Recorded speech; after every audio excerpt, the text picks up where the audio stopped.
that I might commission a padre to grant my last rites.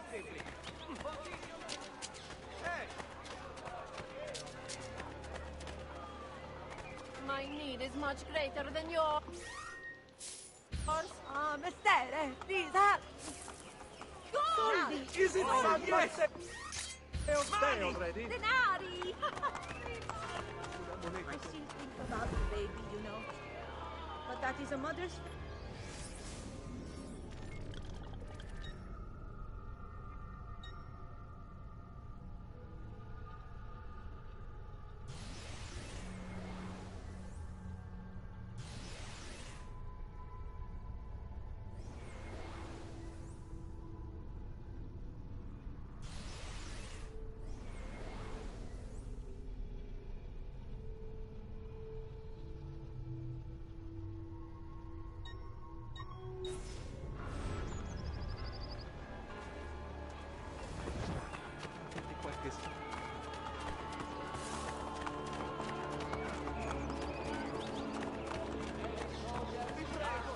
Just a few more.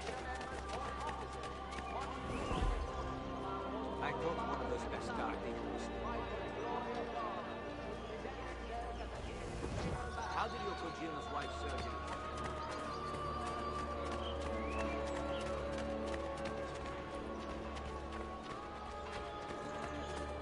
The war in Romagna is being concluded most favorably by Sua Signoria Cesare Borgia and his condottieri.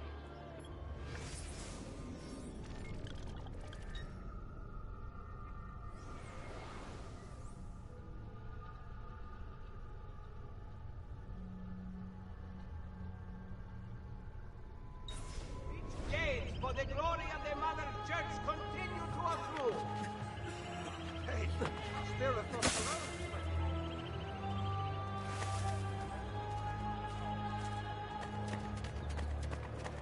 The commander of the Rione's garrison will be recruiting new members for the National Army. What would make a man from life? Get!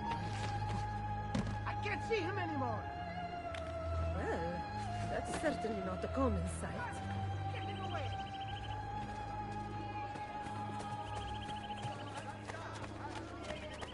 Vuoi rompere l'amicizia per questo? Sta bene. In our Mother Church, in the hopes of better directing her affairs in our turbulent world. The new cardinalships are available for a mere 10,000 ducats apiece. Ti prego, Dio, fa che Cesare non scopra nulla. Il Papa wishes to thank the faithful Romans who prayed for him.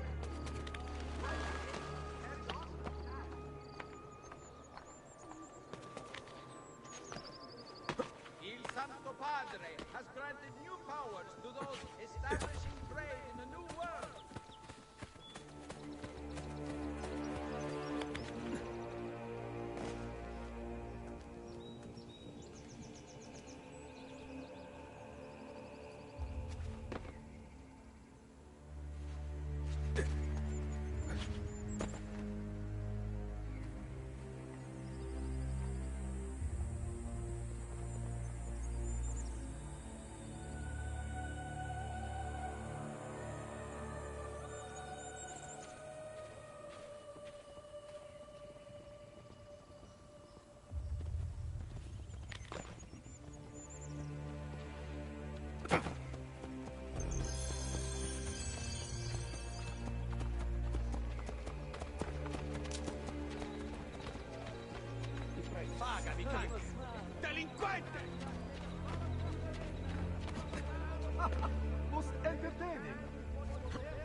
Oh, that is impressive. The legs.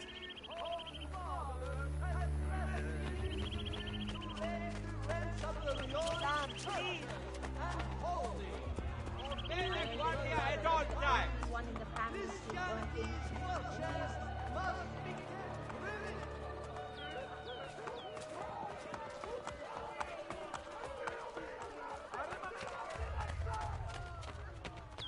A new tide to bolster the città defenses.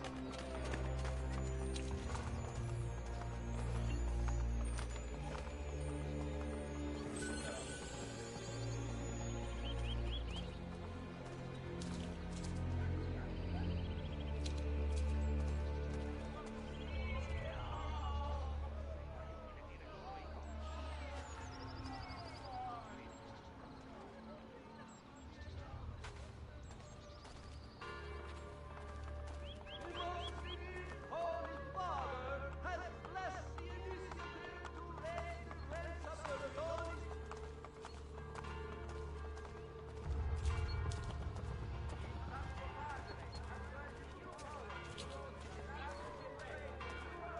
Padre cannot make his round. Will now be blessed by His holiness. In the hope.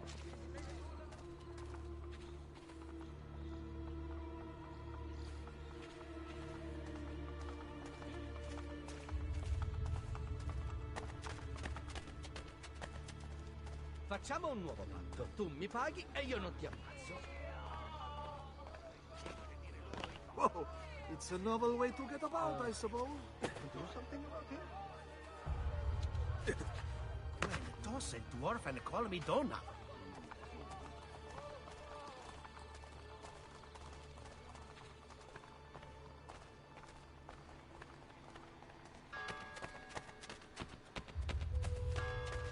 I am hoping the farmers will have a bountiful harvest.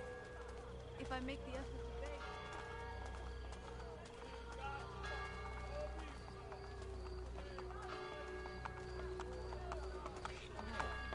Report all crime to the Guardia. Have you heard of any charitable kitchens opening in the Rione? I have to go all the way to San Clemente.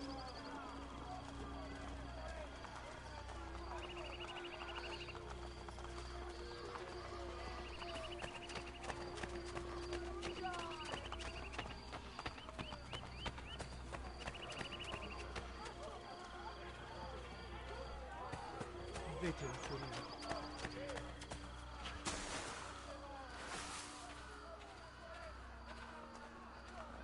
Se vuoi andartene, mostrami le cose.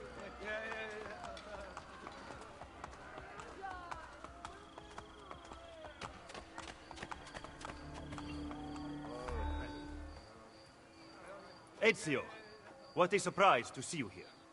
I thought you had sent for me. Never. News of the Villa attack has spread across the city.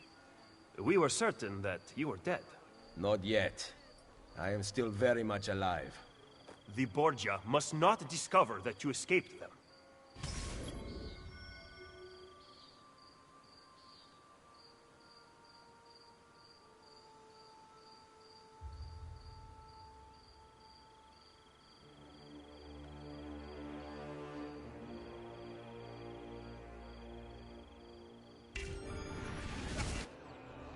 Follow me. Take care not to draw any undue attention. When do I ever?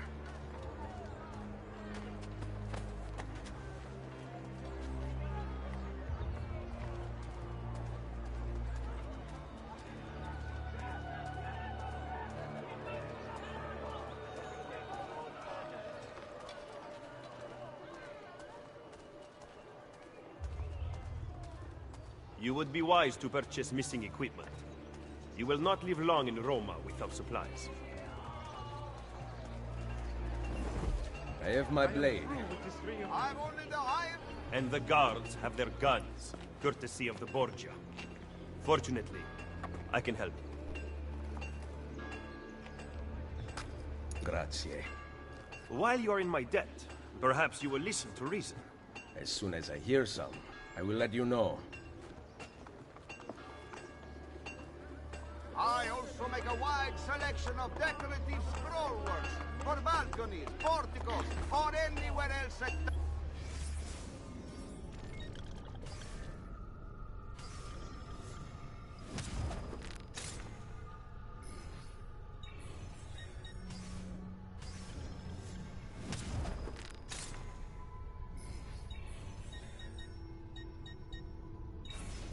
Bene.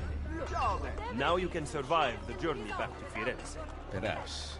But I'm not going to Firenze. Oh. There will be no peace until we rise up against the entire Borgia family and the Templars who serve them. I do not recall such brave talk at Monteriggioni. How could I have known that they would find me so quickly? That they would kill Mario? Rodrigo surrounds himself with snakes and murderers. Even his daughter Lucrezia has been sharpened into one of his most artful weapons. But she pales in comparison to the man behind the villa attack. He is ambitious, ruthless, and cruel beyond imagining. The laws of men mean nothing. He murdered his own brother to take power. He knows neither danger nor fatigue. Those who do not fall by his sword clamor to join his ranks. The powerful Orsini and Colonna families have been brought to kneel at his feet. And the King of France stands at his side. Give me his name. Cesare, head of the papal armies. What does he intend to do with his power? What drives the man? That I still do not know. But Ezio, Cesare has set his sights on all of Italia, and at this rate he will have it. Is that admiration I hear in your voice? He knows how to exercise his will. A rare virtue in the world today.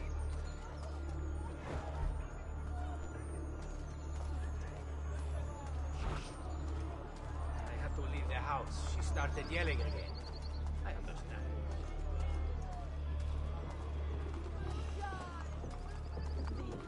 Fammi trovare.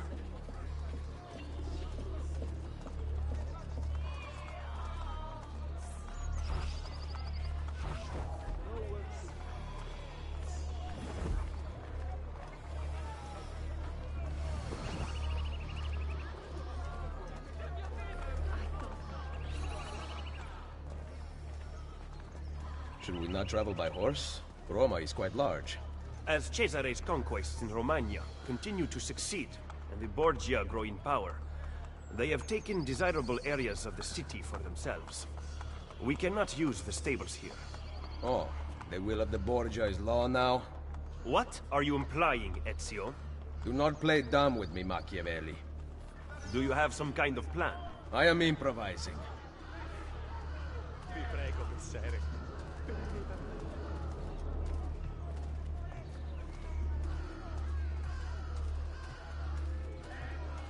Vi prego, oh father. I was eyeing the chickens in the market at Regola earlier. The mercante was not even looking. The guard were busy. All roads must and be almost kept worked clean. up the courage. Someone ran by clutching a piglet. They caught him immediately.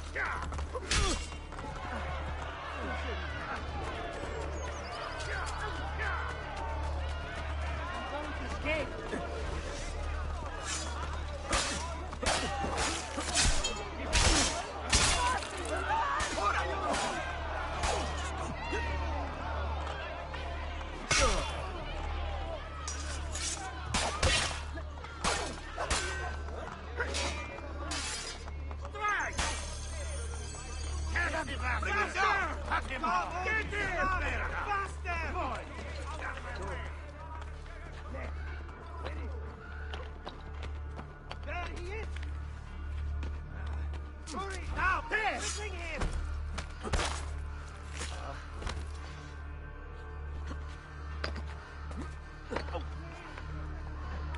Buster! He's losing us!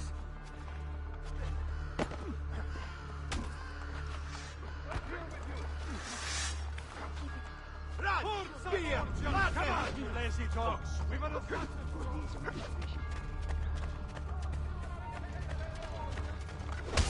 Let's show him some Borgia hospitality, boys! Come on, you lazy dogs! We've got a Saxon to roast! Forza Borgia! Let's kill this slug! Let's show him some Borgia!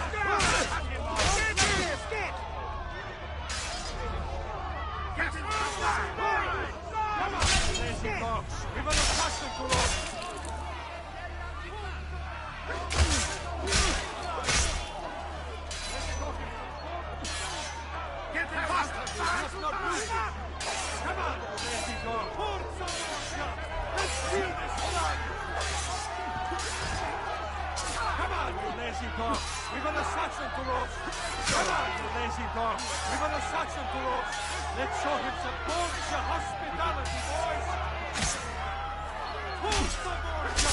Let's kill this slug! Forza Borgia! Let's kill this slug!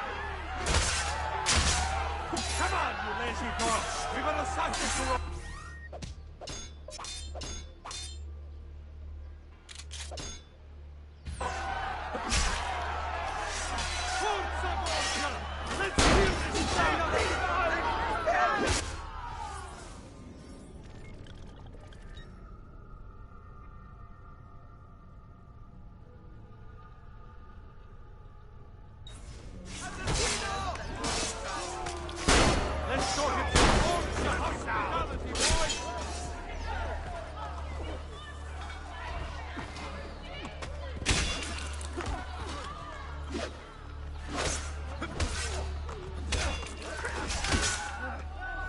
Let's show him some Borgia hospitality, boys! Let's show him some Borgia hospitality, boys! Come on, you two! We're gonna start the road!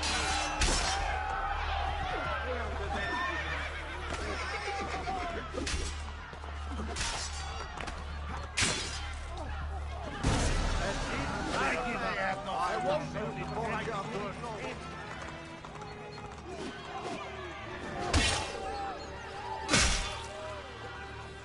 Try to cut me on him!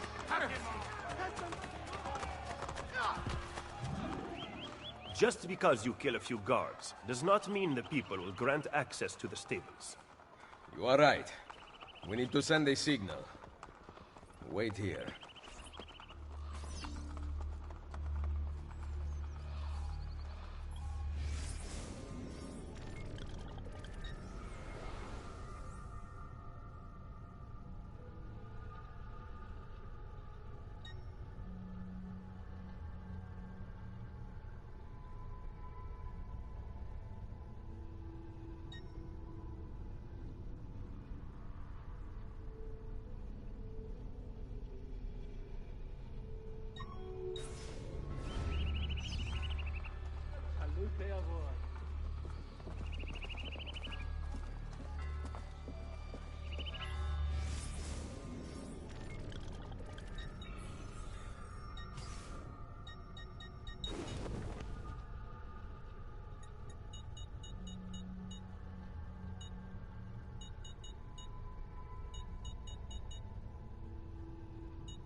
Obey the guardia at all times!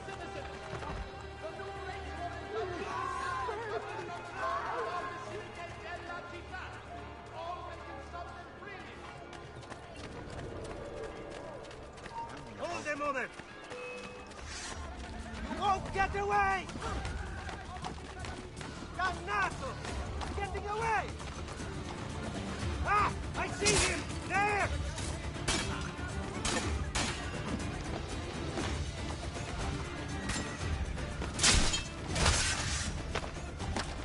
Basta!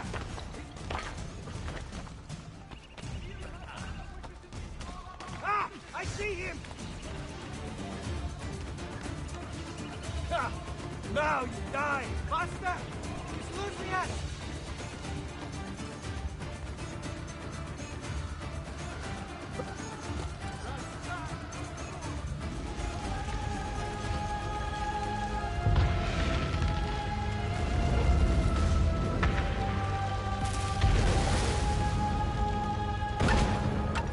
It seems the stable is now available for purchase. After you. Camera Milionale asks all residents to please visually ascertain whether or not the street is empty before throwing grass from their windows and shoes. Camarello will be using public funds to replace his salary. At the request of the condottiero Simone Occhibiani,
am thinking of appealing to the Pastore.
I'm sure.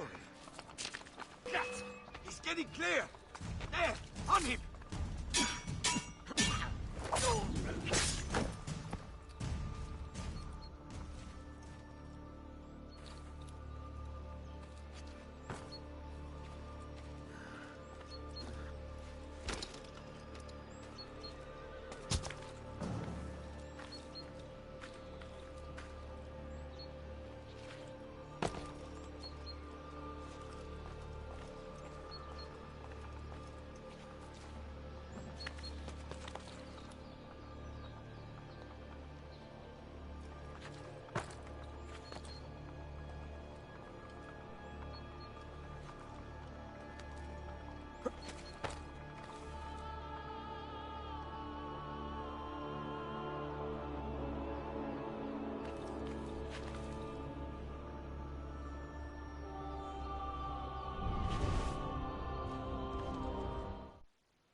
You dropped out of the grid. Where were you? Not sure. Some kind of fragmented memory? Maybe you should stop. I'm good. I want to keep going.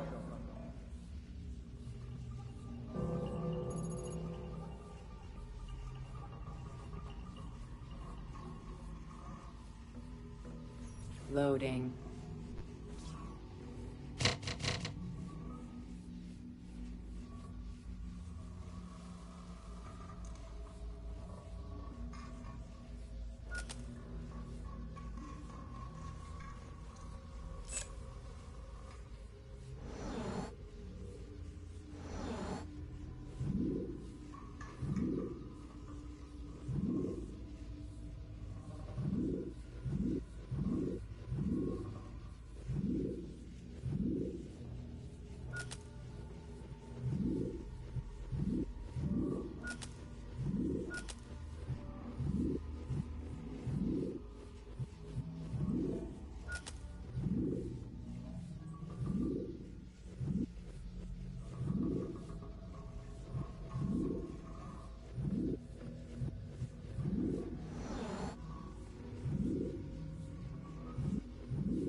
Loading.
Loading.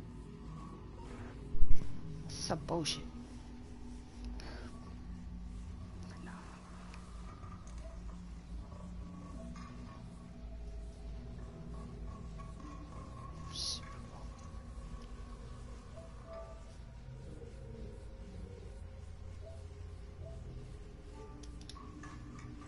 Loading. Quarantine zone.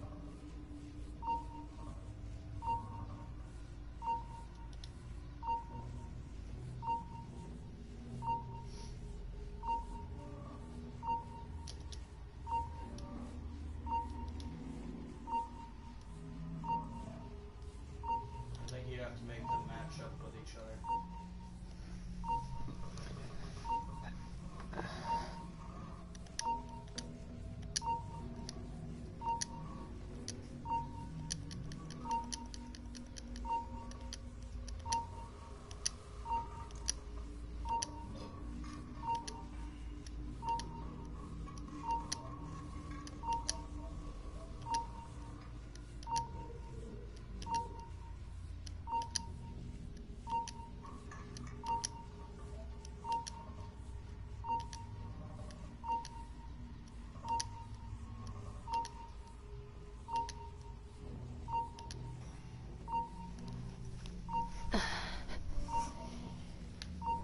Oh, I can move it. Okay. Oh, so I guess you have to use it to find something. Quarantine lifted. I thought you had like you said, you could move it around. I'll put 16's video files here. Hopefully they'll begin to make sense as you free up each file.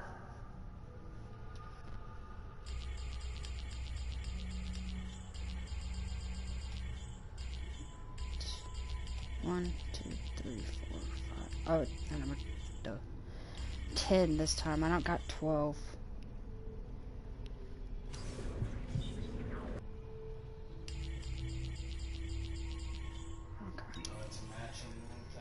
I got another truth set.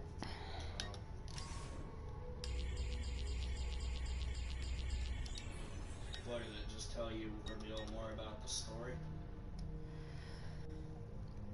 I'm not sure on this one. I didn't realize there was going to be subject 16 videos in Brotherhood. I thought it was only number 2. See, I don't know shit about Brotherhood. No, I was just saying, it's completely new to you. Damn it, I want this movie. Fuck. Venom? Yeah. Oh. I've been wanting to watch it for freaking months. I haven't been able to, and my brother only has it on Blu-ray. How am I get the fuck up here?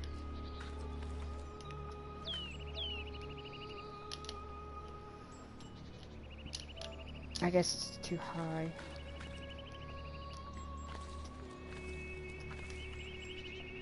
Oh my god.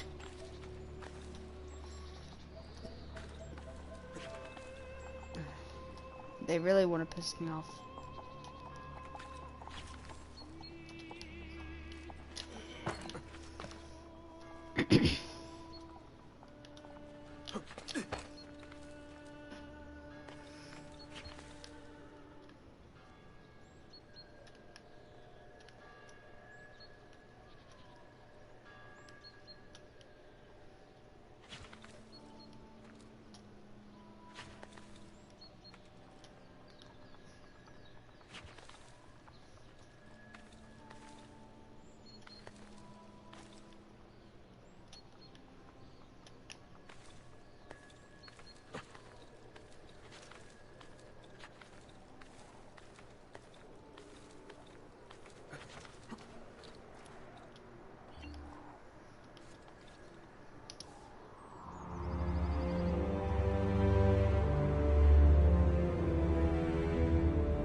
And Ezio wonders why his back hurts. It's like, oh, my back hurts. It's not my back. I wonder why. What is this?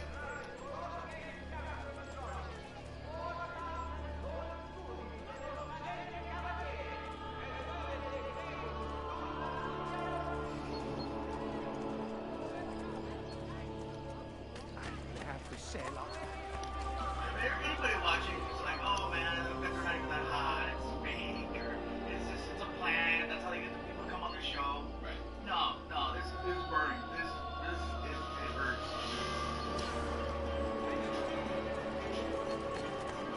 Hey, what's going on, everybody? First week Beast, I'm Sean Evans, and you're watching Hot Ones. It's the show with hot questions and even hotter wings.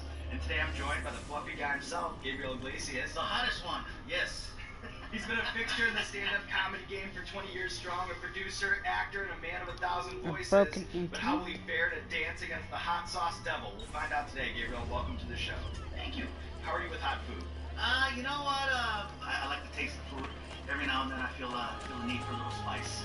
Well, we have the lifelines on deck to the left, the hot sauces to the right, the walls are caving in. You ready to get going? I'm ready to get going.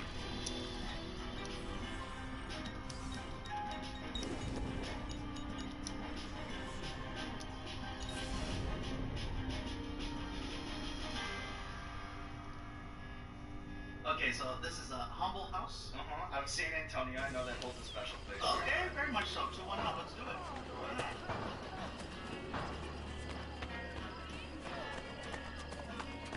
I don't want to say too much because I know you guys are going to set me on fire later. You don't want to get cocky. I don't want to get cocky. I just know I see the road right here. It's like when I used to run a mile, I'm not back in school. Like, yeah, that's pretty cool. Easy. You lost your mind? So over the last few years, you've amassed an enormous collection of Volkswagen buses, close to 20 in total, telling fellow car enthusiast Jay Leno, this is what happens when you don't have a coke problem. Why does the minibus hold such a special place in your heart? It holds a special place in my heart. I guess I haven't burned down that tower down. I ever had. It was a 1960 We're gonna do it again. Volkswagen Transporter bus that my brother helped me get. You know, it's one of those things. It's your first car, and when I had the opportunity to get my first car back, 1 turned into 2, and then it turned into 25. The 68 Transporter, is that kind of a cool car to have when you're in high school, or is it one of those cars that just pretty much locks it into being a virgin through graduation? I need to go pretty much. And then, have you ever had a still have my road rage viewpoint incident cut behind right the wheel here. of a minibus, and do you find that it undermines your point at all? That's one of those cars. It's not like driving a Ferrari. Database. People, you know, are like, got my shit. I'm close to 1. like, wow, cool, where'd you get that? They want to talk to you. They don't call you a dick while they're, you know, circling, going to Dunkin' Donuts. Okay, so from San Antonio, we're going to... So I do got some. Okay. When I went to share, like, you see a place out here, but you don't see no steam or anything coming off. I want to let everybody know the wings are a good temperature. You know, I'm afraid of Thank you, I appreciate that. Entrances. So on your show, Fluffy's Food Adventures, you travel across the country exploring some of the more indulgent sides of American cuisine, like how to make bacon wrapped bacon or crispy maple chicken donuts. Of all the over-the-top restaurants that you visited, which one is the most memorable? Ooh, that would have to be this restaurant in North Carolina, Cowfish. Everything in there is high grade. What? So they combine with the best of both worlds. And I ate a thing called a burgushi, which is basically a burger and sushi. No. Which is pretty awesome. And then you visited that place, the Heart Attack Grill in Vegas, which is an interesting I'm starting to hate Brotherhood. Have you wear a hospital gown? I think they've had 2 people go down to heart attacks. The beauty of the Heart Attack Grill is that they don't hide anything. If you're over 350 pounds, you get to eat for free. But we get to put you on display and make fun of you in front of the whole crowd. And you'd be amazed how many people want to go up there and be like, hey, look at me. Okay, the grayed out ones. I think I can go over here. I think. Sorry. Because that's where I was heading the first time. So I changed the entire move. Surely there's no need to be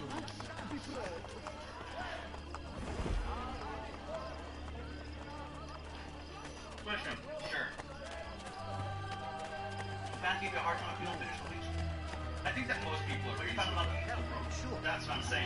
That's what I'm saying. Most people are reasonable, but then there are other people that are like, if you don't finish the week, don't bother showing up. And they take it like very seriously. They get really worked up. I try not to like relate to them too much because I feel like it's impossible. You know, I don't want to itch it towards that direction. You know, and just turn to let that YouTube chicken wing challenge show. But To answer your question, yes, some of them take it a little bit too serious. Stop taking it so freaking serious. Okay, let's have some salt in the show. As someone who's been the victim of multiple online death hoaxes, is that really as surreal as it would seem to be? The first time someone said that I died online, it looked legit because it even had a news. Like they did all the Photoshop things right. So Is this the same way I went the first time I tried going to the Bloody Doctor? Okay, I'm fixing to get pissed.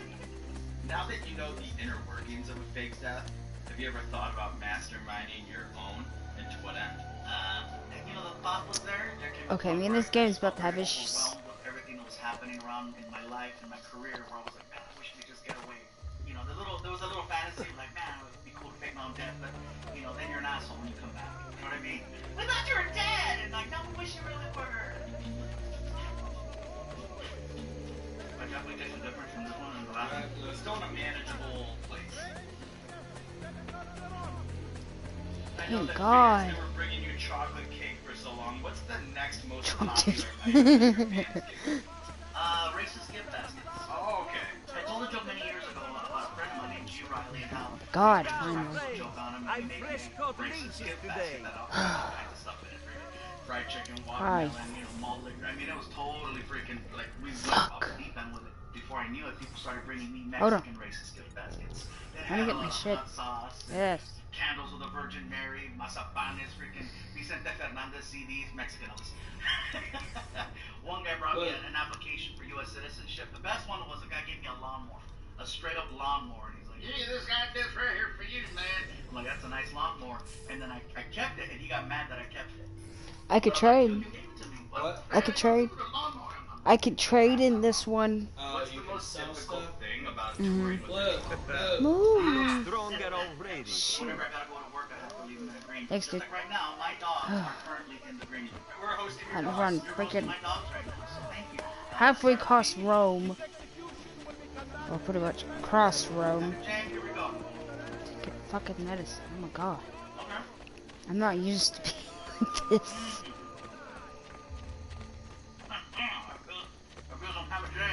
Do I even still have my weapons? Alright, Gabriel, so we have a recurring segment on our show. That would tell me a lot. Do a deep dive on our guest Instagram, pull interesting pictures that need more context. I'll bust out the laptop, I'll show you the pictures, and then you just tell me the bigger story. Oh, and plus I don't got armor on. Doesn't like me right now.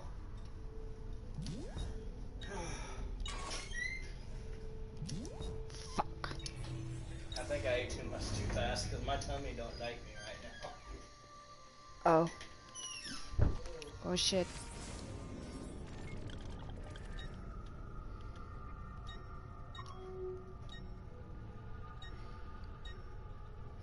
Can I please? Fuck it, close enough.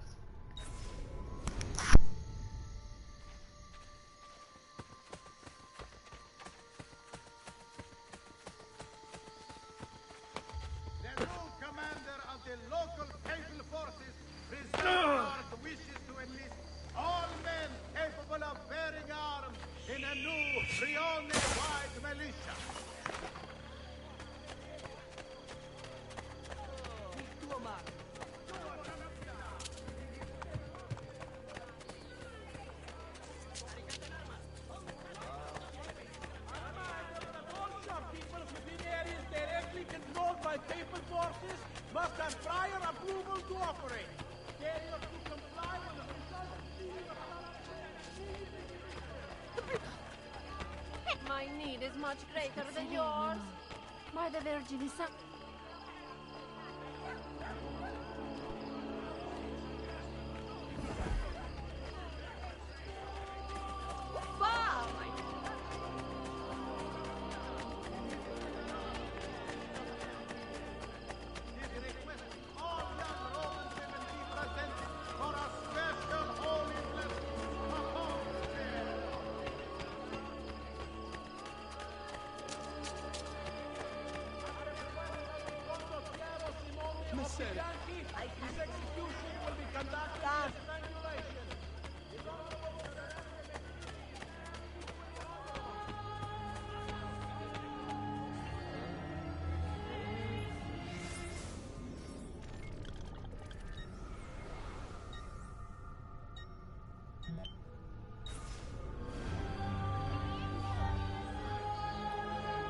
Ezio, what a surprise to see you here. I thought you had sent for me.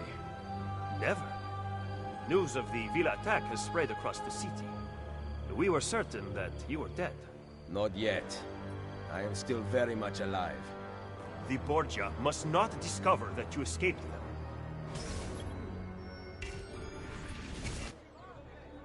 Follow me.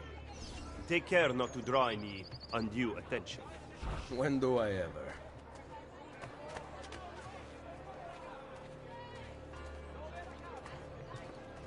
I am so embarrassed.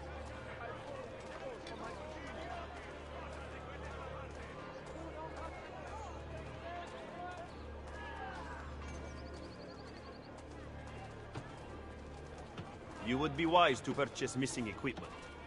You will not live long in Roma without supplies. I have my blade. The world is a dark maze. And the guards have their guns, courtesy of the Borgia. Fortunately, I can help you. Grazie. While you are in my debt, perhaps you will listen to reason. As soon as I hear some, I will let you know. If you seek fair prices for quality work, you have come to the right.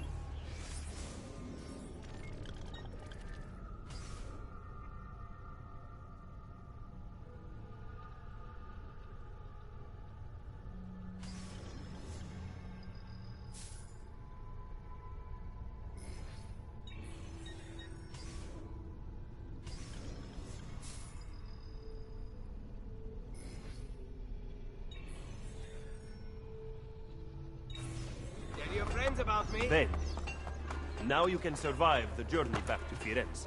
Perhaps. But I'm not going to Firenze. Oh. There will be no peace until we rise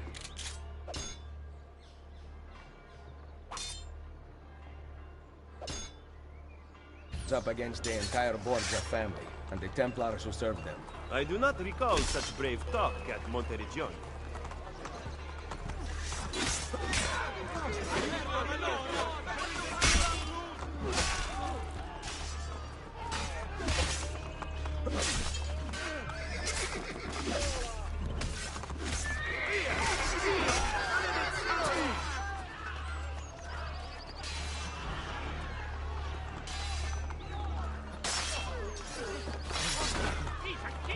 Move! Da parte ora!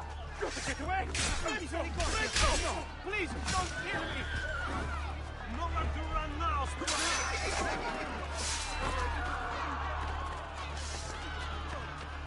How could I have known that they would find me so quickly? That they would kill Mario? Rodrigo surrounds himself with snakes and murderers. Even his daughter Lucrezia has been sharpened into one of his most artful weapons. But she pales in comparison to the man behind the Villa attack. He is ambitious, ruthless, and cruel beyond imagining. The laws of men mean nothing to him. He murdered his own brother to take power. He knows neither danger nor fatigue. Those who do not fall by his sword clamor to join his ranks. The powerful Orsini and Colonna families have been brought to kneel at his feet, and the King of France stands at his side. Give me his name. Cesare, head of the papal armies. What does he intend to do with his power? What drives the man? That I still do not know. But Ezio, Cesare has set his sights on all of Italia, and at this rate he will have it. Is that admiration I hear in your voice? He knows how to exercise his will. A rare virtue in the world today.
nasty name. Mine is true journeyman workmanship of honest quality.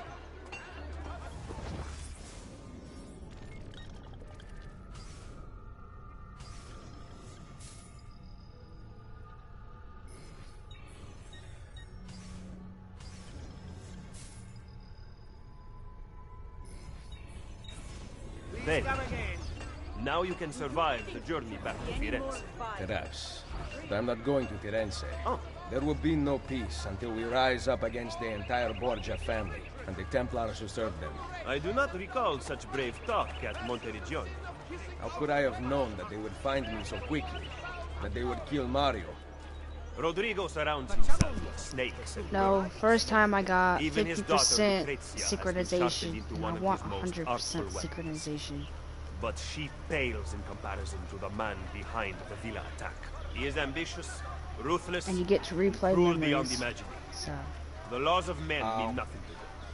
so He the murdered his own synchronization brother is to really take fucking power. important. He knows neither danger nor fatigue. Those who do not Oh, fall dude, by his sword 100%. clamor to join his Yeah, ranks. I got the first sequence, Powerful or seemingly 100%. Roma families have been This is the brought third to sequence out of memory one. stands at his side. They have Give it me his switched. Is he using a parrying dagger? Head of the papal army. Do what? What does he intend You to got do with his Ezio power? using a parrying dagger? What drives the man? That I still is it do Or called? is that an S stock? But Stilio. Ezio, Oh, it's, yeah, Cesare that's has a set his type sights of on all of parrying Italy, dagger. and at this rate he will have it. Is that admiration I hear in your voice? He knows how to Literally exercise his just will. spike. A rare virtue in the world today. So what, like when you're walking with him, you're... Oh. I almost glitched. Where are That's you it. guys going? To go burn down the tower. Well, he's giving me a tour of Roma, and then I gotta go gank a Bulgarian captain, and then burn down the tower, which was fun.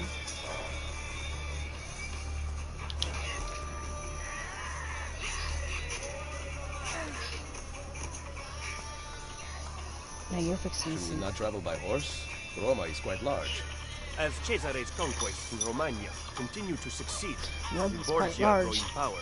Yes, They yes. have taken desirable areas of the city for themselves. We cannot use the stables here. Oh, the will of the Borgia is law now? What are you implying, Ezio? Do not play dumb with me, Machiavelli. Oh. Do you have some kind of plan? I am improvising. I'm improvising. I think we all are. I know this sure how I am. Like I've been improvising. Cause I know the shit I usually do is not gonna fucking work here. I got some shit in here that I can just do. Where's he at?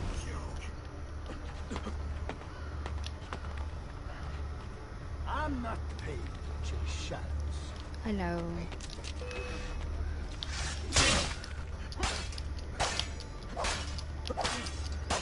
So you're going around killing a bunch of Borgia. Damn! Well, yeah. Right in the fucking throat. And everyone wonders why I fucking enjoys the game. Come on. You've seen the way that I murdered people in Valhalla. Ooh. I take a hatchet to their face. Oh, I love how Ezio kills everyone. I love it. It's like, oh, it's like, damn.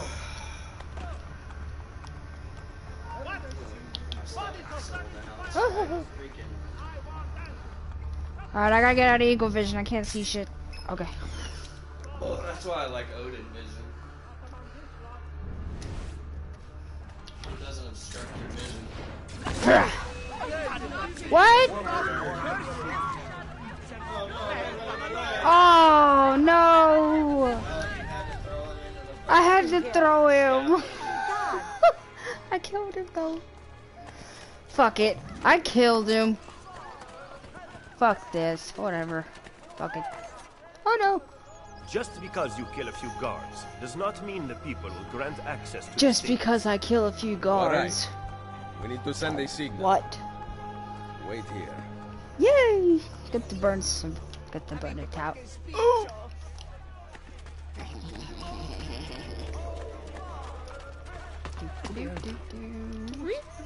Oh.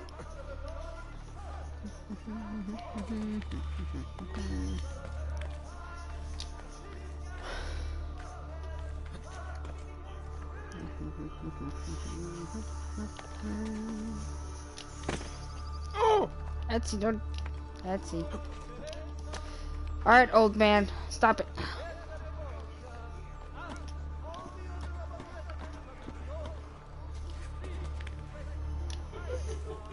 What? No, this is funny.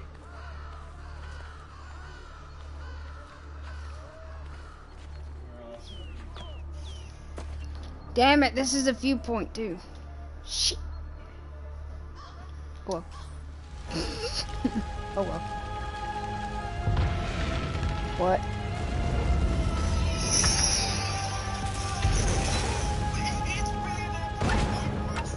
It seems the stable is now available for purchase. After you.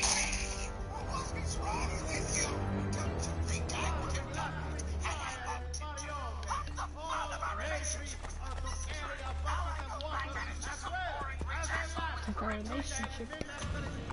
Thanks for ruining the funny thing I had going.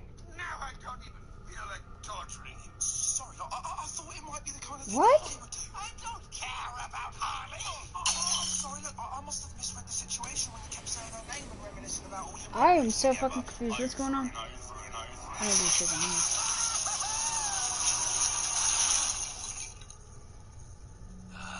Not even that was fun. Wayne Tech promised an electric car by this year. I put a deposit down. Where's my goddamn electric car, Bruce? That was the funny part. Oh shit. Where is my damn electric car, Bruce?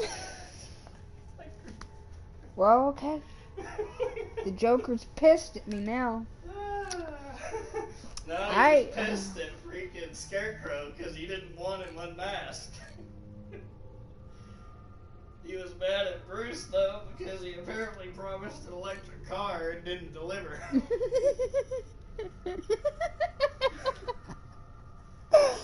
I was just gonna say, it's like, what the hell am I watching? That was funny as shit. No, I was about to say, it's like, what the hell am I watching? Should I be concerned? Okay. I'm trying. You took me back to the thingy.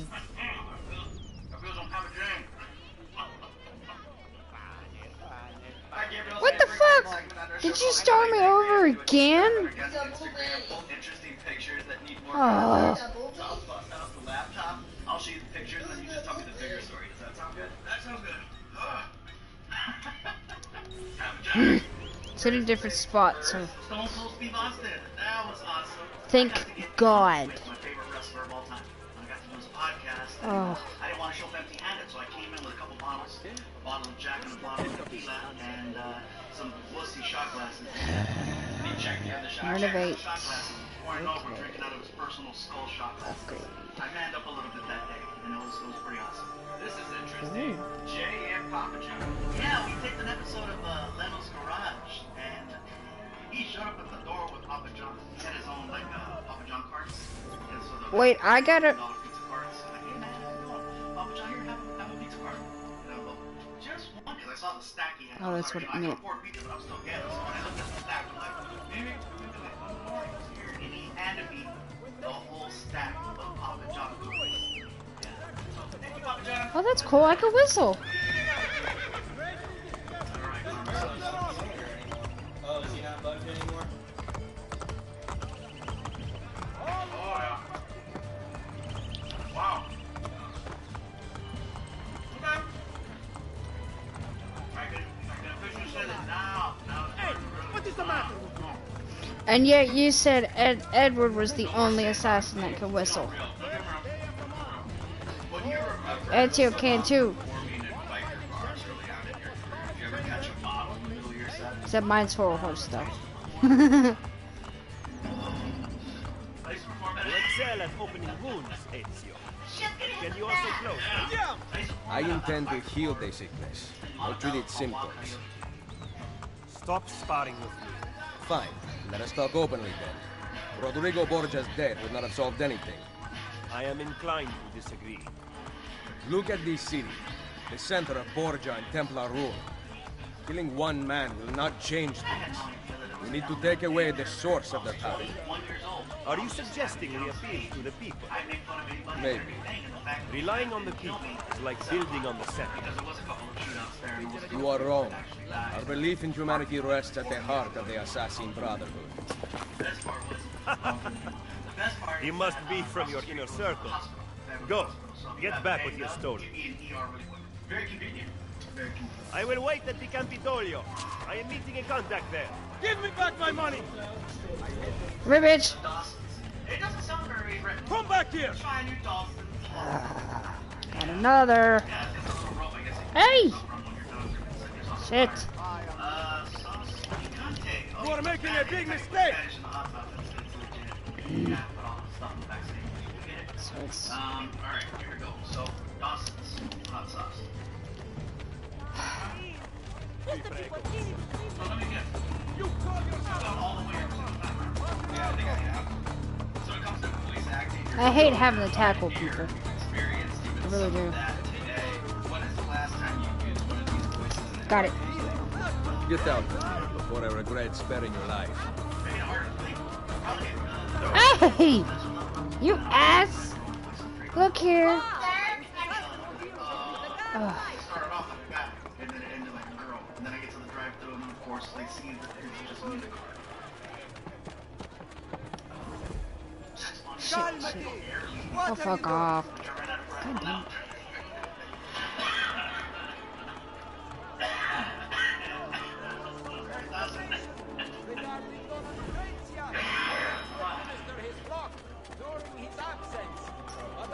At what point am I allowed to drink something? Listen, there's no rules. Okay, but if you drink something, are you officially over? Did you lose? There's no, it's not like this. It's not a competition. It's not a competition. There's no money on this. Unless you want to put something. Has anyone ever gone through and not drank anything? It has happened a couple of times. It's happened a couple of times. What's never happened on the show as far as the eating of the wings? You want to set a record of some sort? Well, you know, hey man, you got me out here, and I feel like I can contribute something to the show, and I want to leave a lasting impression, and I just want to know what that is. Dax Shepard brought out an extra wing one time. Temple of Juno, Temple of Victus, Temple of Jupiter. Juno's the bitch that made Desmond sacrifice himself. I'm a little too brave right now.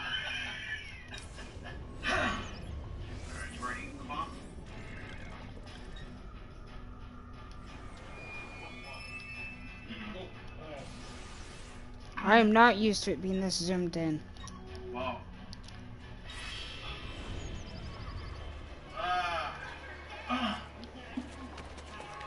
Has he lost his mind? A little. It's really pretty obnoxious. I just want to upstairs quickly. Boldly mixed aloha shirts and jean shorts. Yeah, I will not be that one who does not.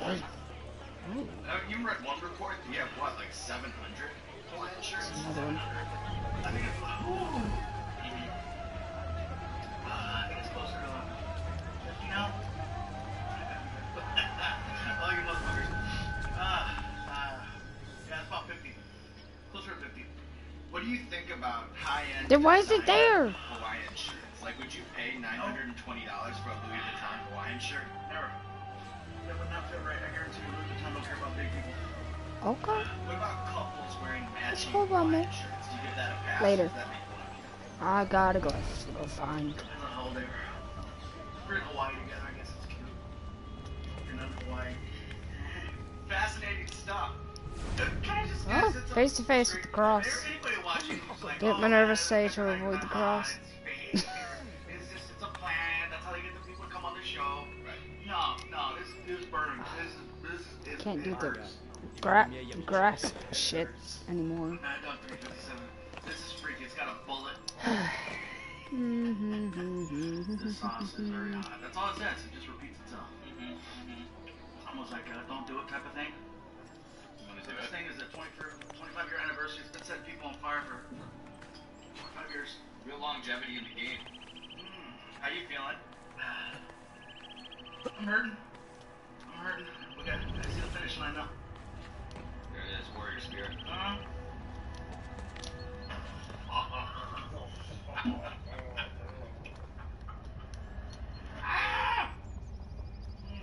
So you've spoken in the past about finessing your way out of tickets, be it by playing the Bad Boys theme during a traffic stop, or by hooking up free Krispy Kreme donuts. Can you break down the Gabriel Iglesias masterclass for finagling your way out of a ticket? The way I get out of tickets now, that's funny. It's not like I sound like George Lopez up here. Hey, the way I get out of tickets. The way I get out of tickets is, nowadays, I've probably been stopped 4 times in the last 2 months. Each time I come to the window, I've gotten recognized, and it's like, you know what? Hey! And when I hear, hey, that means you're in the clear. I mean, deuces, I'm out. Got a feather. Just a politics situation. But where's the glove? I see one that. This is the last dab. We call it the last dab because it's tradition around here to put a little extra on the last wing.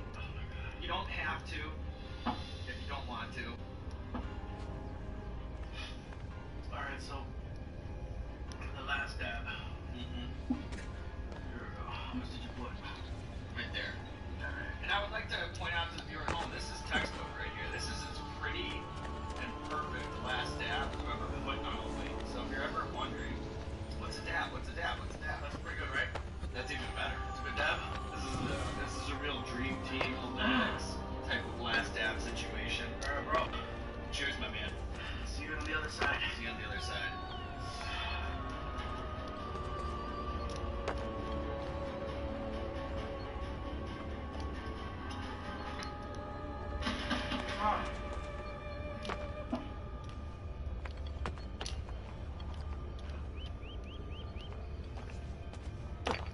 The fuck? Clear the glass.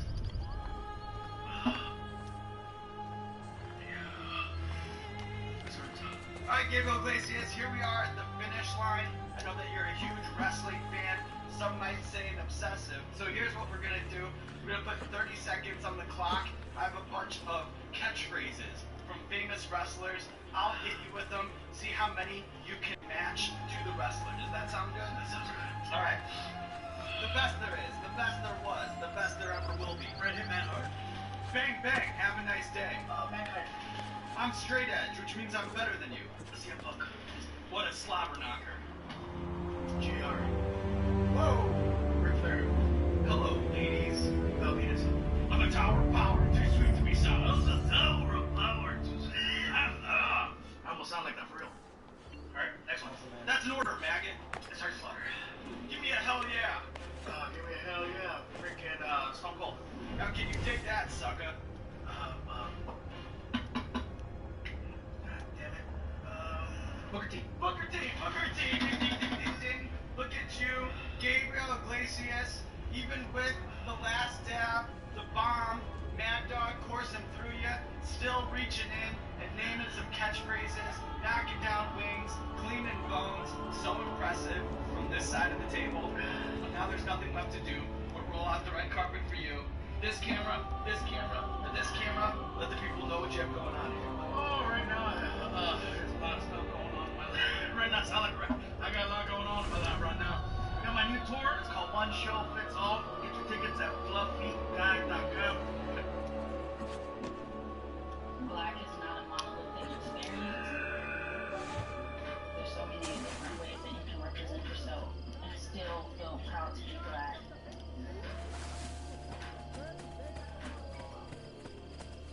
I was actually timing my heartbeat. I'm thinking, something's about to go wrong here.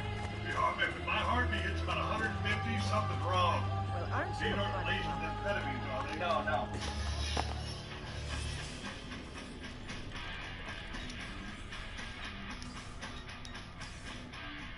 Hey, what's going on, everybody? For First Meet Feast, I'm Sean Evans, and you're watching Hot Ones. It's the show with hot questions, even hotter wings. And today we close out season 9 with Stone Cold Steve Austin. He's a 6-time WWF World Heavyweight Champion and WWE Hall of Famer. You can catch him on the award-winning podcast, The Steve Austin Show, and he also has a new TV show. It's called Straight Up Steve Austin. Catch it Mondays, 11:10 Central after Monday Night Raw on the USA Network. Stone Cold, welcome to the show. Glad to be here, man. It's gonna be a hell of an extravaganza. I don't know what I just got myself into, but I'm ready to go with you. Well, I know that you're an Edna, Texas boy. How do you handle your spice? Man, in my environment back in the day, I was the toughest SOB in the history of the WWE. Here in front of you, I might be the biggest sissy you've ever had on the show. That remains to be seen, and that's what we're about to find out.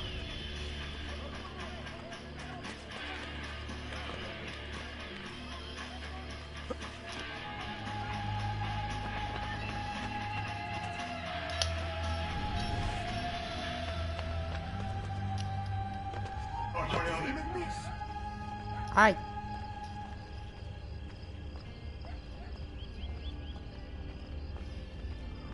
That's good.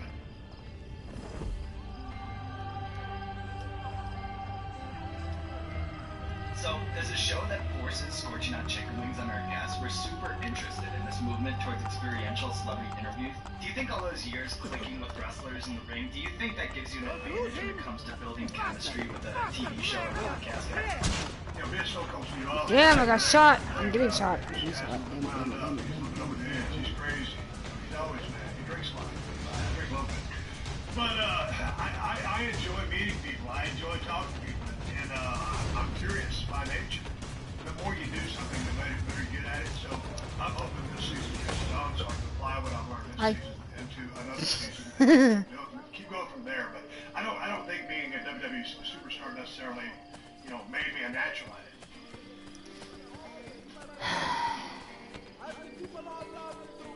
I like the gradual kind of melody. We've got something to go here. I like what you're doing here. I know that there's a method to your madness, and I've enjoyed watching the shows that I've watched. Oh, thank you. You've seen it. So you do kind of know what you're getting yourself into here. Absolutely.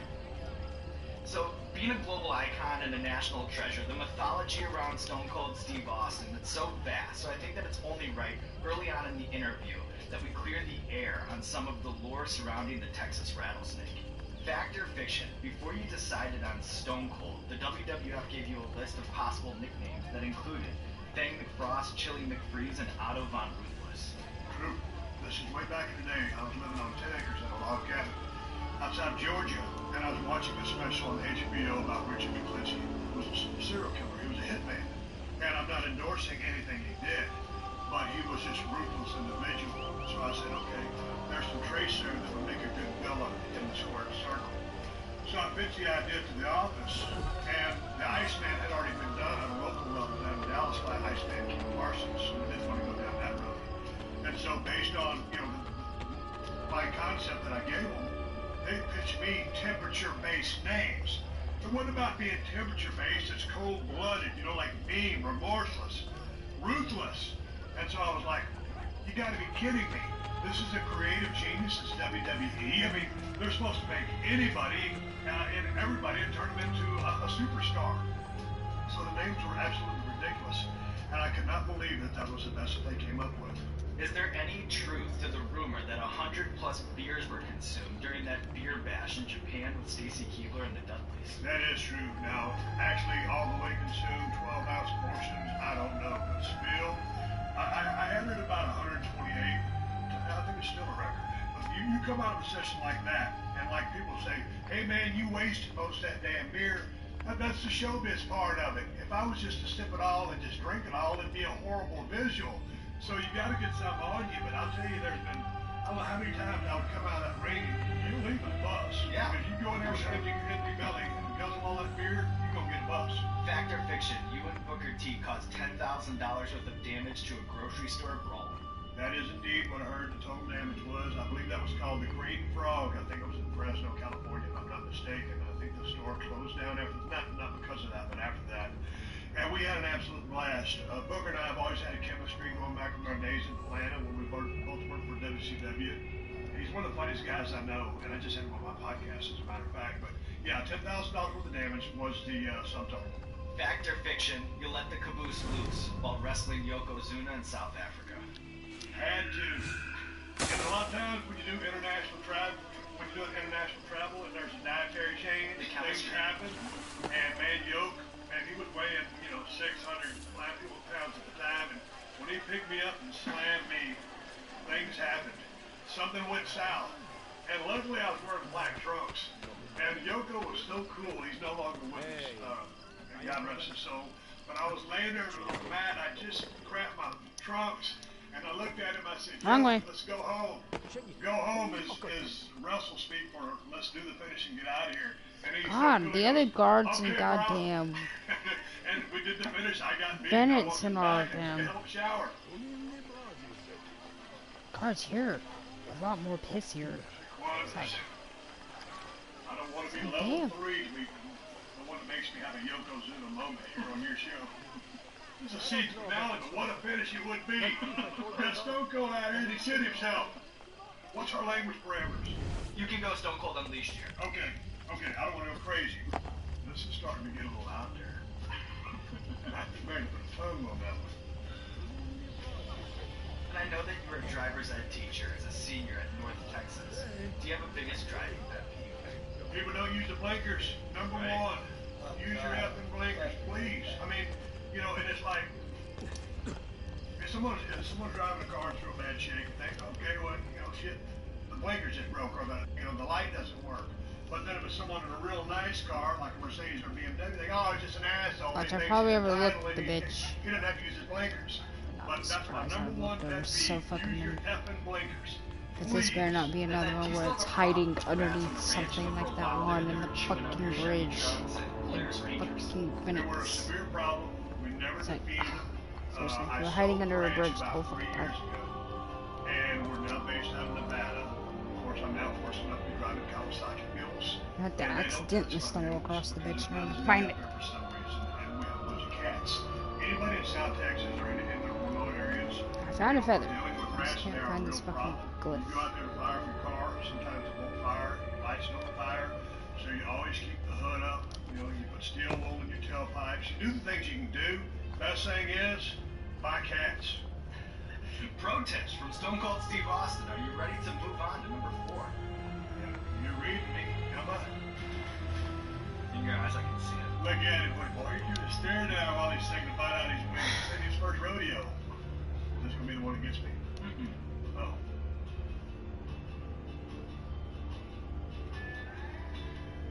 So I know that you're a true student of professional wrestling, and you're always very generous with your praise for those who come before you and after. Pound for pound, who is the most physically impressive athlete during your wrestling days? Dynamite Kid back in his day was very cutting edge. Just the snap suplexes, diving off the top ropes. I mean, he was really innovative. The way he did things, the way he executed things in the ring, he would be someone that I would put on the list that I highly respected. Besides yourself, who had the best mic skills during the Attitude Era? You can not overlook The Rock. When he first arrived on the scene, he was this good-looking, third generation babyface, and just people just didn't take to him. First he die, Rocky, die, Rocky, die, and he put him in the Nation of Domination, and he ascended to the top of that organization, and he started wearing the silk shirts, and he started referring to himself in third person and working that eyebrow, and he electrified and captivated crowds with his catchphrases, his cadence, and his delivery, and his message, and calling everybody jabroni, knowing your role. So, yes, I was an outstanding promo in my own right and had my own style, but Rock commanded the audience's respect, attention, and elicited the response. All these buildings. From them. Who had the most insane pre-match ritual? I don't know who had the most insane, but who had the Is it a hole? Was Jake I'm sorry. the Snake Roberts. Okay, let's go. Because it's back in the day when he carried the snake in the bag, the snake would be laying on, say, a trash can with a flat top, or maybe on the floor. And Jake would be walking around, he never went to the gym, and he'd be smoking a cigarette. What's and burning? all of a sudden they hit Jake's music. He'd take a final drag off What's burning? Crush it out with his foot. Well, it smells like it's burning. And just walk to the ring. Is it the oven? No warm up, no nothing. That's how he did it, dragging on the cigarette. And once Jake got in the ring, he Because they commanded turned the oven respect, off. and he had this presence about him, and he's one of the most economic, efficient workers out there, where he didn't do a whole lot, but everything he did meant something, and he was always working. You motherfucks! So he was phenomenal in that. It's right there. The simplicity of his warm-up routine would stand out more than the craziest routine that I can think of. Okay. Alright, Stone Cold, we have a recurring segment on our show called Explain That Gram, where we do a deep dive on our guest's Instagram, pull interesting pictures that need more context. So I'll bust out the laptop, I'll show you the picture, you just tell me the bigger story. Does that sound good? Yep. Alright. How am I gonna get over there?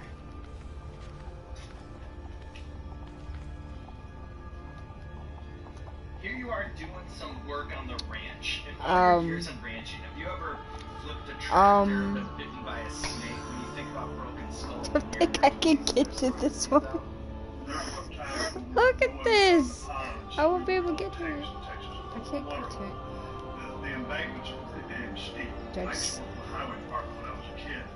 You know, so I used to drive on the overpasses and stuff like that on the sides of the highways. It's right there. There's a kind of Invisible. factor, we call it. And you're dragging a 15-foot backwing shredder behind you, which kind of gives you a little bit of a low center of gravity. On the back. Keeps you anchored to the ground, but just the fact that if you hit a hog waller or something like that, you just know that that tractor's going to flip over and your ass is going to be upside down in the water, and ain't nobody going to get you out of there. So many near cases of that are just pucker factor. I honestly do not know how I'm gonna get to that. I heard a few, and they have a very distinct rattle when you're I don't know. walking through your deer stand, and all of a sudden one starts rattling at you. Desmond, can you think of anything? That come to Jesus moment, and I don't hear very well, but you know, I could hear a damn rattlesnake, you know, like it's nobody's business. What do you remember about meeting Muhammad Ali? Paul Orndorff, this is the guy right next to the left side of that picture. He actually took a pair of boxing gloves to get Muhammad Ali to sign them. But Muhammad Ali was simply Found it but can't get to it. That is charismatic personality. very unfair. He had this global, worldwide following of people who absolutely loved him. I've never met anybody that said anything bad about Muhammad Ali because he was just universally loved by literally everyone. So it was really cool to remember that I met the GOAT. Sip of tequila for the working man. Do you have a go-to margarita recipe? Oh yeah. So basically I work with a 3-ounce shot glass. Got it. I go Patron Silver just because you can I could go just hang there. a I could higher probably grade get it. tequila that's going to be a lot smoother, but you're going to need a little bit of bite in that margarita. So 3 ounces of tequila. Okay. I'll get 4 in a shaker. About an ounce to an ounce and a half of triple sec. About an ounce to an ounce and a quarter of lime juice. That's not what I wanted. If you get carried away with lime juice, Back and most forth, back times and in forth, good back and forth, restaurants, back and they give you something that just tastes like limeade, and it just kills you. No can do. Wall. That's Can the I biggest just mistake rookies make, or press something? bartenders that don't know their shit with the margarita. Just as crazy, I made nectar. And I died. I was pressing buttons. I was just like, how am I gonna activate this? An ounce of Grand Marnier on top. That's the Rubbish Go Ranch margarita. And each one you drink is a Well, I feel like I'm back to the beginning of number my 2. margaritas, that's 6 shots. I was constantly dying. I'm not good, but you would be good. Just gotta get the fucking hang of this bullshit. Unless I know where it's at. Fucking up there. Ugh. It's on that side, but it's... What the fuck? Why does that It's over era, here. why does that scene, why does that have such a special Move. place in wrestling insiders' hearts? Just going back to the old Japan days, that's when it was really kind of still considered a shoot. You know, walk back to the I was eyeing the chickens in the market Kansas to City, Regola. Harley Race. You know, there's guys, you know, stories of guys getting stabbed and gaffed, you know, by knives from fans because they were so, you know, bought into the fact of what they were seeing. If the heels were getting heat or, you know, beating up the good guys, and they really cared about those good guys. Hell, man, a lot of times those bad guys had to fight their way to the dressing room. And so it's those old Japan days, memories like that harken up those fond memories of what the business really was in its core. What were the fans in Osaka like compared to, say, a sold-out crowd in the Dallas Sports area? If you're working with a Japan crowd and you're from the States, they're very quiet. And certain things make them come or fire up differently than a stateside crowd would be. complete silence, and one of them has a submission hold on the other one. If that one guy gets to the ropes, they'll start to look up, they'll talk to that. Or if a guy's starting to get kind of shelled on, Yes, I realize then this. all of a sudden he just comes up with this fire. It's on the back of that one. Responding, that gets that crowd. So much different from an audible level of storytelling by listening to the crowd. I don't hear very well. No, I fell over there and died. If the son bitch up there in row 100's booing, and everybody else is cheering, I know exactly where he's I hate at. Rome. And I'm not worried about it, but I'm just saying that's how in tune I am with the crowd, because you're always reading a crowd. Whether you're going by the script that everybody is talking about, or you're calling it on the fly, you're listening to that crowd, because if you're not working that crowd, you're doing it wrong. Okay, I went this way. Then I went up. I watched Shaq come over here. Boy, he was sweating bullets at Gordon Ramsay, was dropping F-bombs everywhere. And look at you. Well, like I said, I think there's a setup here. If those guys, I haven't got a chance, I'd love to be Gordon Ramsay. I met Shaq a few times, but Shaq was really, but he said he wouldn't show any faces. He did pretty good. He maintained his composure for a while. But he started sweating.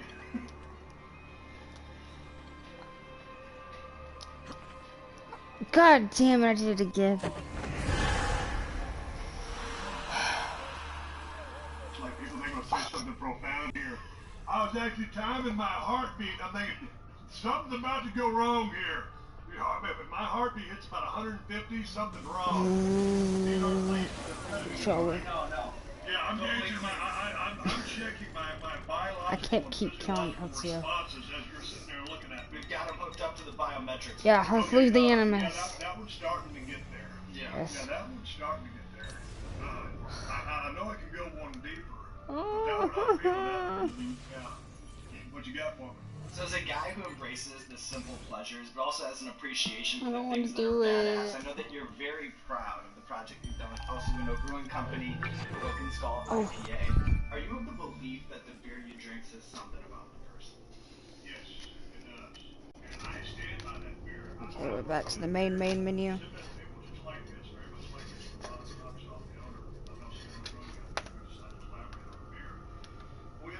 Should have gone back to number 2. Oh. Had some quality to them. And so as we were drinking these beers, I would explain to him, and I don't really necessarily speak and I would explain to him this is I like some palates, some of it's too up front, some linger too long, some are too bitter, and I would explain the way each beer affected me or where it resonated with me on my taste buds. And I was so proud to be down there in Tampa at the Raw reunion. And I got a good buzz, and I was proud to be drinking my friggin' beer after all these years of drinking everybody else's. Do I want to do this? For the people. Should I not? Well, that ain't a sales pitch. I've never heard one.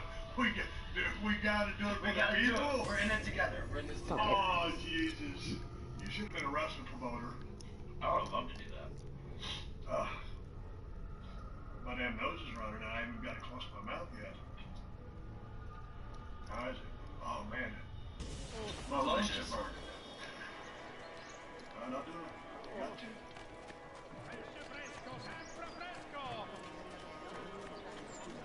Showing my range here. Anybody just take a bite out of it, it's like... No, but you know what? I want to ask you something. Sure. I'm kidding you. I'm just fucking with you.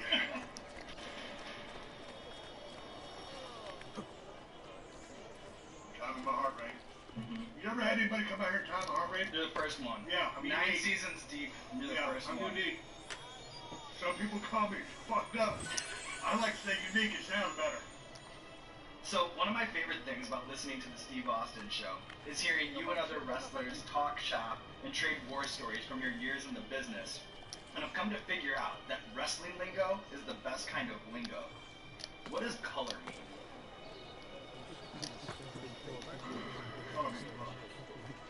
What is GP? GP is... God, has his Give mind me a working match and I'm the bad guy, and I would spit on you. That's GP, because anybody could have done that. What do you mean when you say calling high spots? Let's say a high spot is, now we need some motion. We need to do something to elicit a response. Tackle, drop down, hip toss. If I have you in the headlock, you're going to shoot me off, you're going to take the tackle.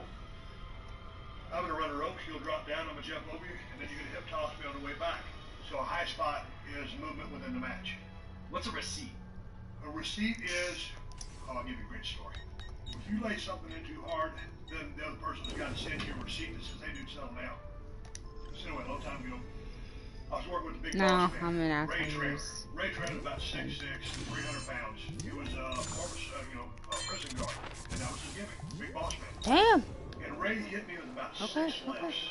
And referee Earl Hebner's kind of sitting there watching, and he kind of got this shitty grin on his face. He's kind of smiling because he knows I'm only going to take a few more. So finally, I decided I'd had enough. So I picked up Ray. Again, Ray 6'6", about 300 some odd pounds. I sent him into the ropes, and I told him, I said, watch your clothesline. So when I told the guy, watch your clothesline, normally you're going to hit a guy right here. You don't want to hit him in the Adam's apple. You just want to hit him here with enough force. So through his axis, a pivot point, he can take his bump and land on his back. Here comes Ray, 6'6". Well, I decided this was a receipt. I'm not going to give him a clothesline. What I did, I balled up my fist like that with my forearm, and as he was coming out, bam, I hit him right between the eyes of my forearm with everything I had. And Big Ray went down. He's on his hands and knees. And on his hands and on his knees, he's damn near as tall as I am.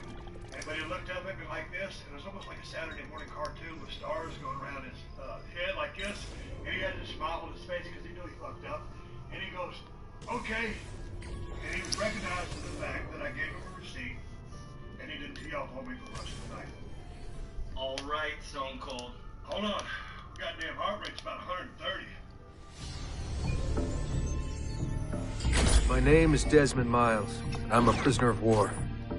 A war I never knew existed, waged by two groups I never thought were real. Templars and Assassins. The Animus showed me the truth. The things I've seen, the things I've been. 1,000 years of history flowing through my veins, brought to life by this machine.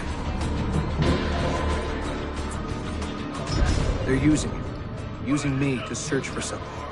Call it the Apple. It's an artifact, one of many so-called pieces of Eden. Templars collect them. It's how they stay in power. And if the Templars get their hands on another one, everything will change. They want to make us all their slaves. When they first brought me here, I was afraid of what would happen if I tried to fight back. Now? Now I'm afraid of what will happen if I don't. But I can't do it alone. And maybe I don't have to. I met someone. Her name is Lucy. I think she's on my side. She's gone now. She's taken away by that bastard Warren Vidic and his Templar masters. I don't know what will happen to her, or what'll happen to me. All I know is I need to get out of here. I need to do it soon. My name is Desmond Miles, and this is my story. Could have fooled me. You're doing great. Do you have a favorite WWE Raw cameo from a non-wrestler? The Mike Tyson stuff was always very compelling. I love doing business with Mike. We have to go. When he came down, Lucy, where have you been? Why did they... Now. A long time ago in the middle of the ring, and he was going to referee the match between myself and Shawn Michaels at WrestleMania 14. Then I came down there and got in his face, flipped him off, and he pushed me. Get in. What's with the blood? Are you okay? Look, we have maybe 10 minutes, maybe, before they figure out what I've done. If we're not out of here and on the road before then. Wait, we're leaving? Desmond, I promise I'll answer all of your questions later. But right now, I need you to just shut up and do what I say. So please, get in the Animus. All right. And I'm kicking and scratching, and Briscoe, Slaughter, all the guys are holding me back. But work with Mike Tyson because he's such a fan of the business and a historian of the business, and he actually probably knew more about the history of the business than a lot of the guys who are backstage. But just him by himself as a person, I love the guy. All right, Stone Cold.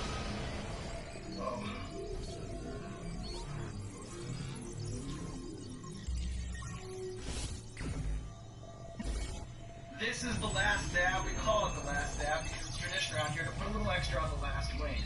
You don't have to if you don't want to. I love the way this toss that face so I can either puss out or go down swinging. Spingi! Spingi! Di nuovo!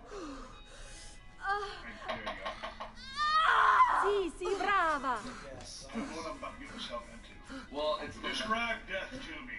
It is a Tell me what I'm boy. about to get myself into, Grim Reaper. Here's what I'm saying. I think that you have gone, you know, we're approaching the Oh, my peak, love. you know, Mi of this dispiace, spice I was at the mountain bank when they that told we're me. together.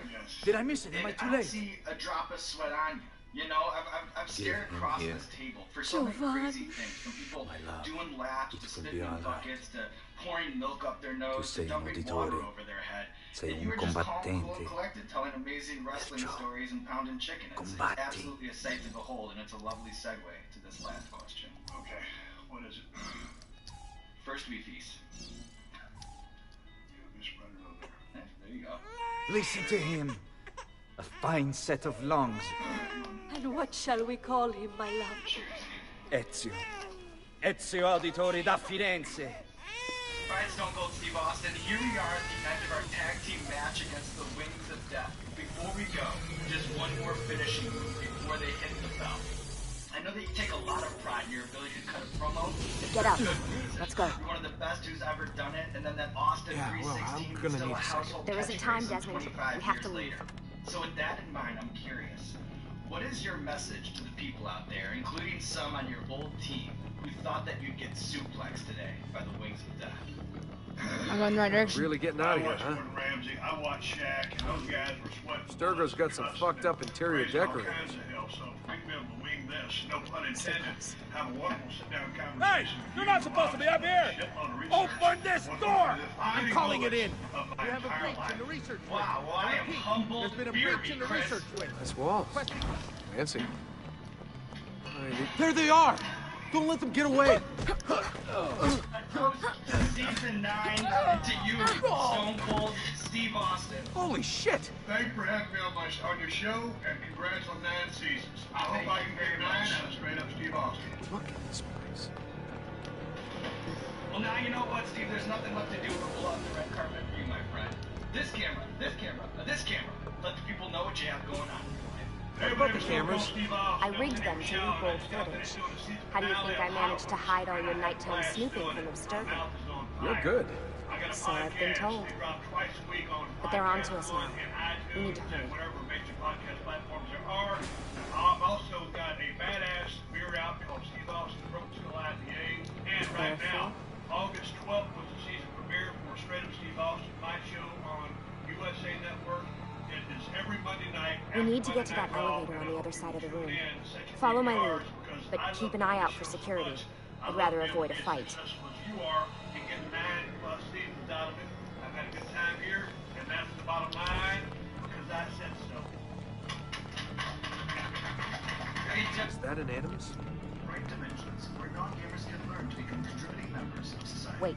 Both ends. Hold on. What the? How many of them are there? Careful. Is it animuses? Animi? Christ, yeah. What do you think, Lucy? Lucy, what do they need with all of them? Desmond.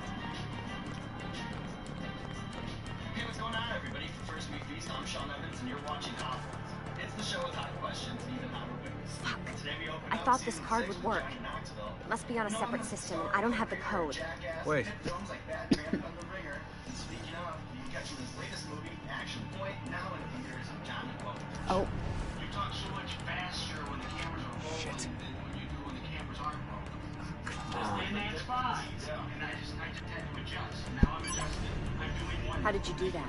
Magic. Let's go. Oh god. I just stopped watching that YouTube video. It's always something. What was that in the animus? Subject 16? Ezio, Audi something? I think we've been wrong all along. That's why we need to get out of here. Vidic and the Templars, they're only part of the problem. What do you mean? I'll explain when we get there. Get where?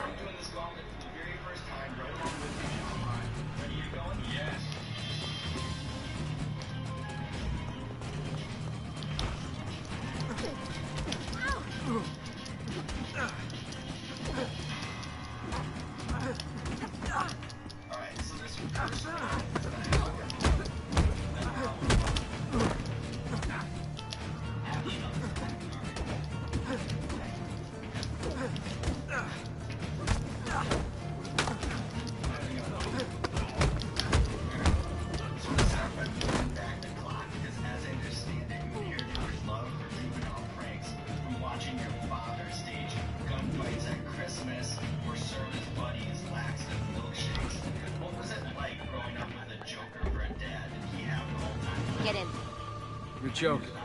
It's for your own protection. Man. We're almost there. And yeah, I think he maybe should have been in show business. My dad had all these crazy guys working in his tire company, ass-kicking Robert, Big George, Big Sam, WW, Woodrow Wilson, Boxcar Johnson Jr. So I grew up with a lot of big characters in my life, and my kids have the same type crazy uncles around. So I kind of recreated my childhood a little with my kids. What's the Johnny Knoxville? Thanks for that. It was great. Shoved in the trunk, bouncing around. This way. So, tell me what's going on now? There was a reason for the escape, Desmond. Figures. We need your help. For what? Another treasure hunt through time? Abstergo's gonna replace their Apple of Eden.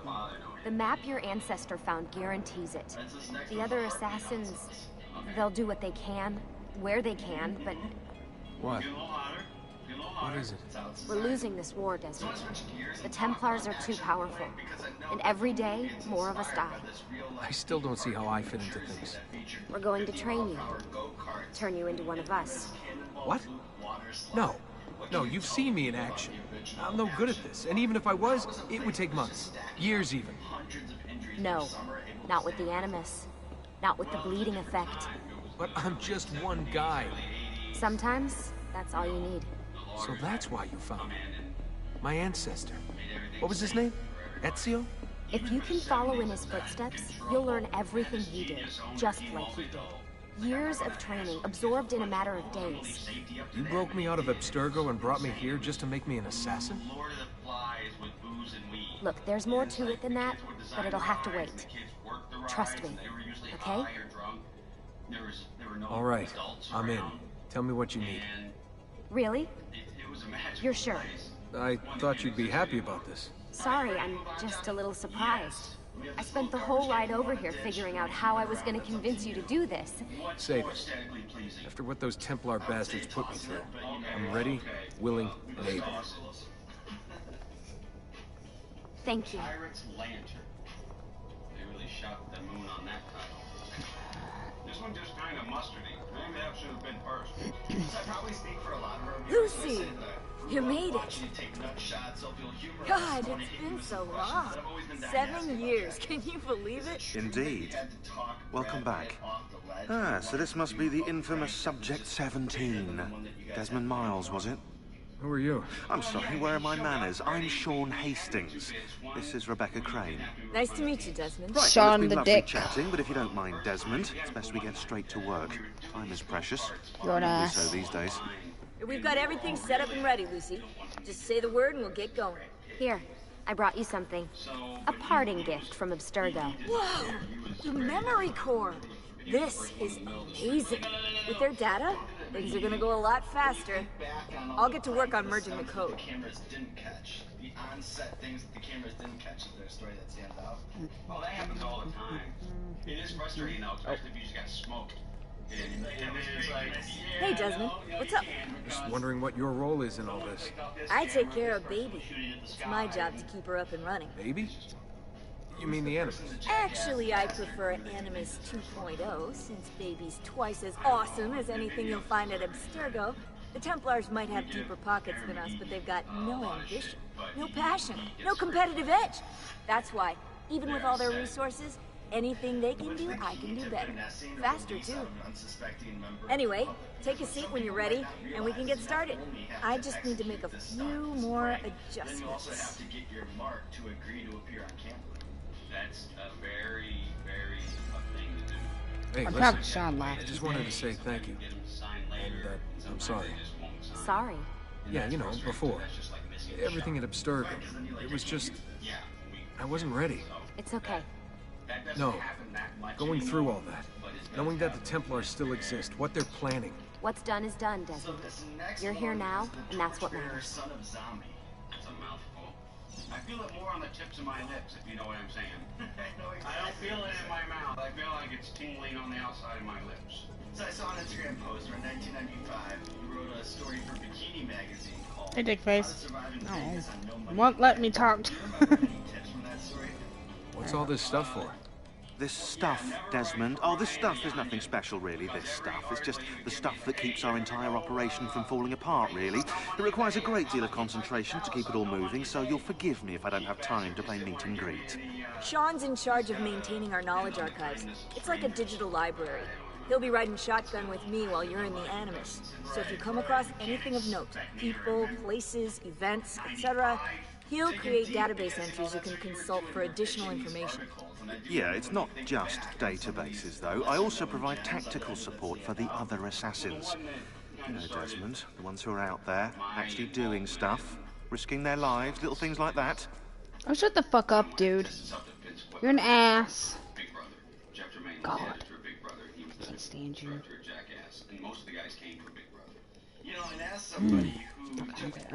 I'm going.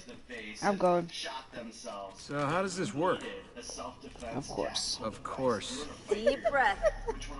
Ah! Oh, what are you, a tiny child? Sean! Shut the fuck up. That's dangerous. Here we go. A taser gun, the first time I got shot, I had go. even have a shirt on and one bounced off. And then they both have to be in you for the circuit to connect. Pepper spray, you can be 15 feet away and just blast someone in the face. It just does not go away. And they're like, oh, use milk, that'll help. Milk doesn't help. People say the same thing to me about I feel like I'm in VR version. They need to make a VR version. But thanks for the tip. It's like, that'd be cool. oh, they hate color. Tricky, but cool. They just hate you. They just hate you. 1476, babe. We're back to 1476. Huh? I started the second one over.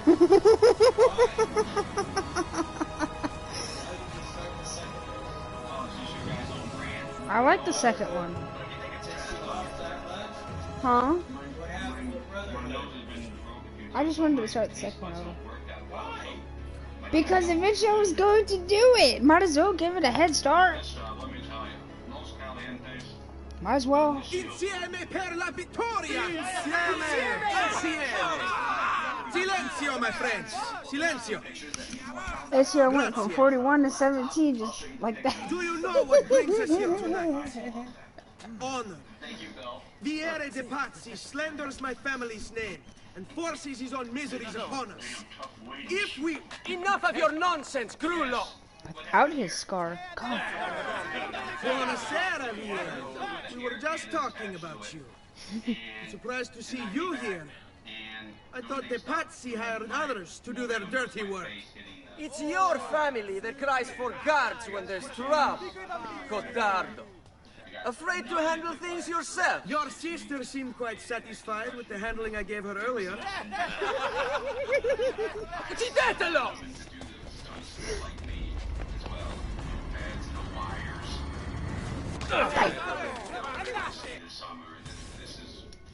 Let's do it.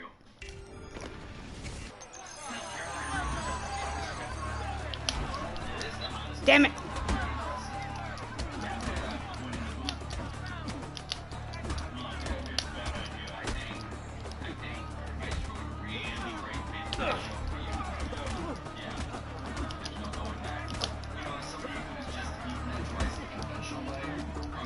What the fuck? Dude.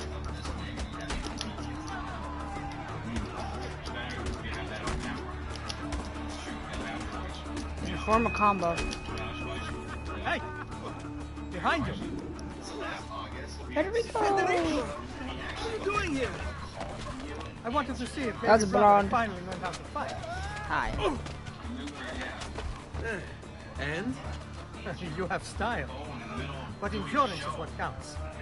Let's see how many of them you can ruin before they get the best of you. Alright.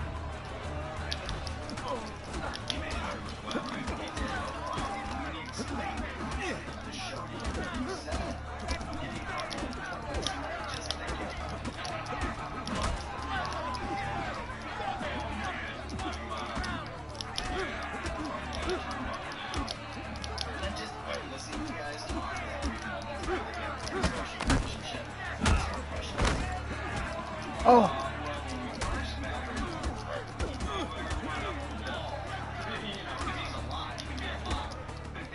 That's the same dude that we were that headbutted earlier. Damn.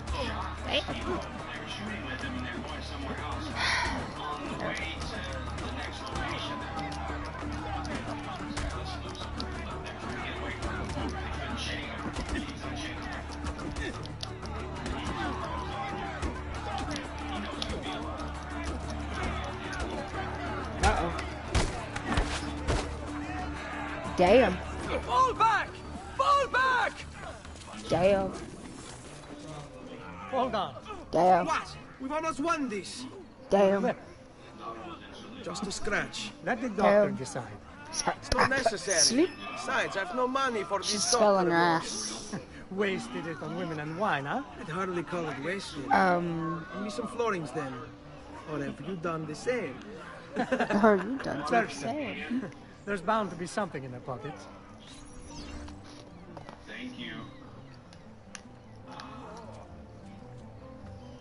Can you draw back the curtain on what it's like to mastermind a stunt? Like, is it something that starts off as a sketch and then it goes through some sort of writer's room process? Is it more complicated than that? Is it Give me the loot, bitches. I don't know if there's any masterminds working on those stunts, but sometimes we get together and write. Like in the case of the prank on Aaron McGee at the end of Jackass #2, that one, everyone just kept piling on and it kept getting more ridiculous and more ridiculous. You know, like, well, he's not going to fall for this, but if he does, then maybe he'll fall for it. And it just kept snowballing. That one is one of our favorites. And then in YouTube, there's a little bit of a controversy around this prank culture because you'll have people getting millions of views, faking terrorist attacks or race baiting in certain neighborhoods. And I'm wondering, do you have any prank rules? Are there lines that you won't cross? We try to aim everything Not at bad. ourselves. That should be enough. Let's get out of here before the guards arrive. It is not funny when you bring all the fakery. There's a way to do a prank and get a big reaction and not have Hurry, Ezio.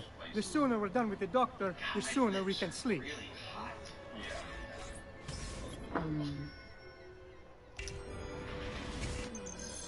The bomb.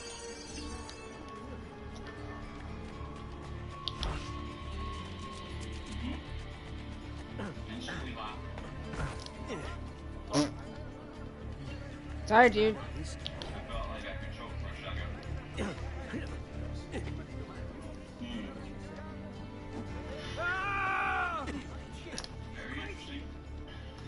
You coming?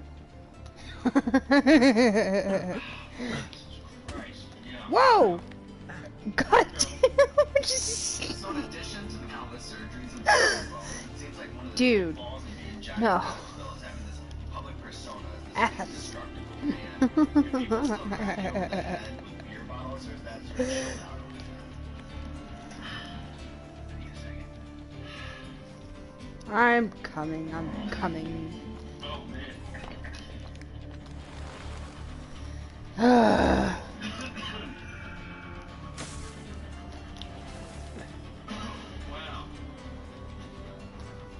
You punched me.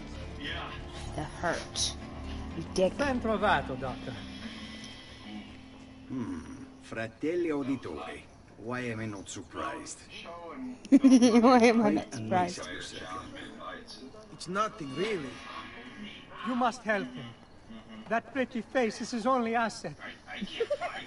If you want to prove you're tough, why don't you go, jump on that guy over there with the cauliflower ears? There we are. Get out of here. Grazie. This way.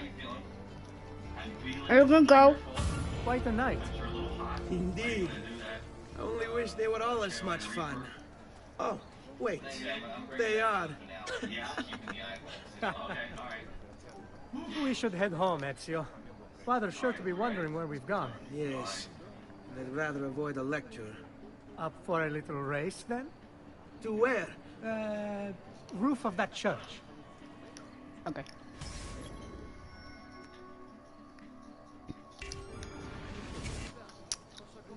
On the count of 3. 1, 2, 3. Baby brother still has much to learn. Ah! Come on, Tartaruga. So I understand that you're somewhat of a theme song aficionado and used to cruise around with the mixtape songs like The Godfather, Breakfast at Tiffany's. If you were stuck Damn! on the soundtrack, Happens every time. Every time.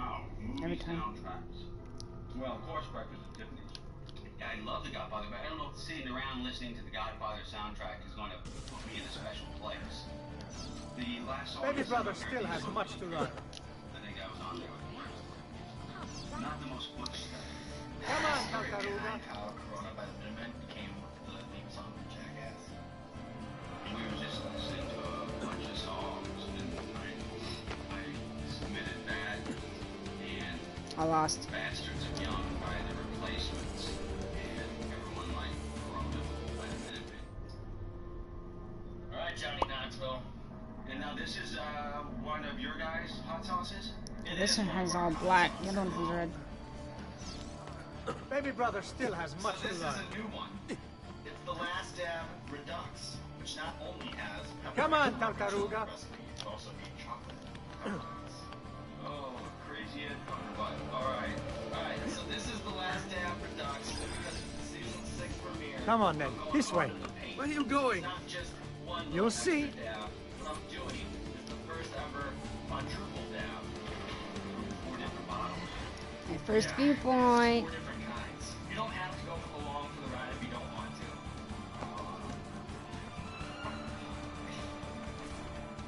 Yeah, it was a little bigger dab than I anticipated. It is a good life we lead, brother. It's a dangerous game. At best, they never change.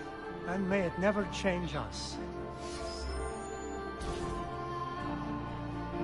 Oh, yeah. You gotta mix it all up. Mix it all up. We've done this before.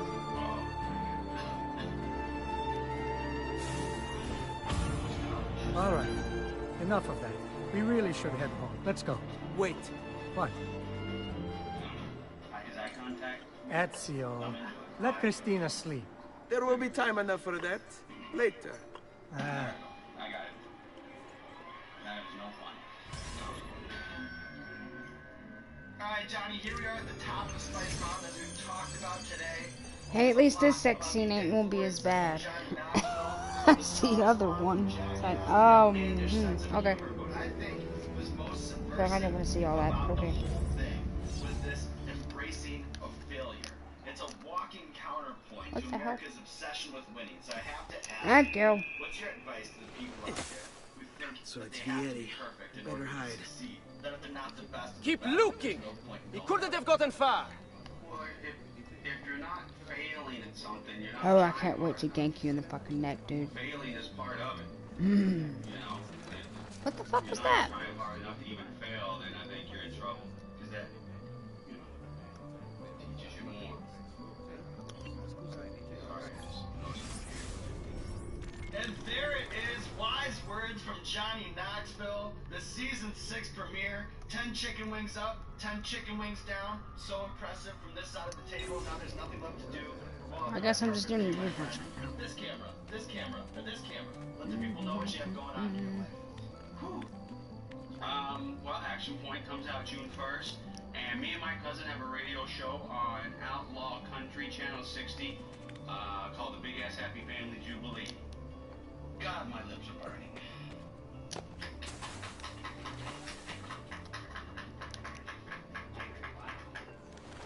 Now I want to reveal where the fucking location is. It's alright. Very hot. Beautiful, Johnny. Did I just see that? Yep.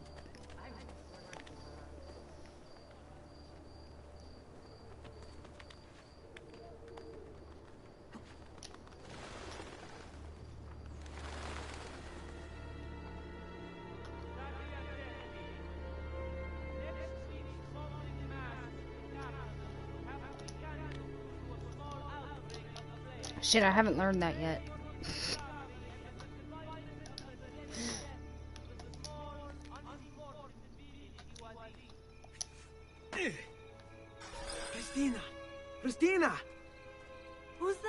Me? Oh, Ezio. I should have known. May I come in? Fine, but only for a minute. A minute is all I need. Indeed. Well, wait. That came out wrong. There's so many different ways that you can represent yourself and still Come feel here. proud to be black. Oh, Ezio. Oh God. Oh God. Why? Why? It's sad. Alright, go on. What did you say about the fire breath? Oh, Ezio.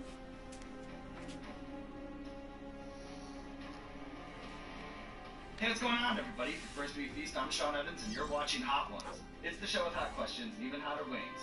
And today we close out Season 8 with Scarlett Johansson. Of course, you can catch her as Black Widow in Avengers Endgame, which is set to theaters on April 26th. Scarlett Johansson is the show. What Thank you very much. I know that you're a chicken wing connoisseur. I do love Is it really so terrible? the world trying them. Do you like the spicy? What is this? Perdonate, messere! Chiedo venia! I'll kill you! No, that's not necessary.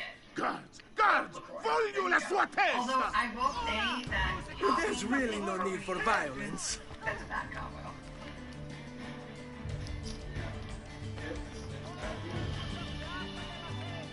You have me confused with someone else.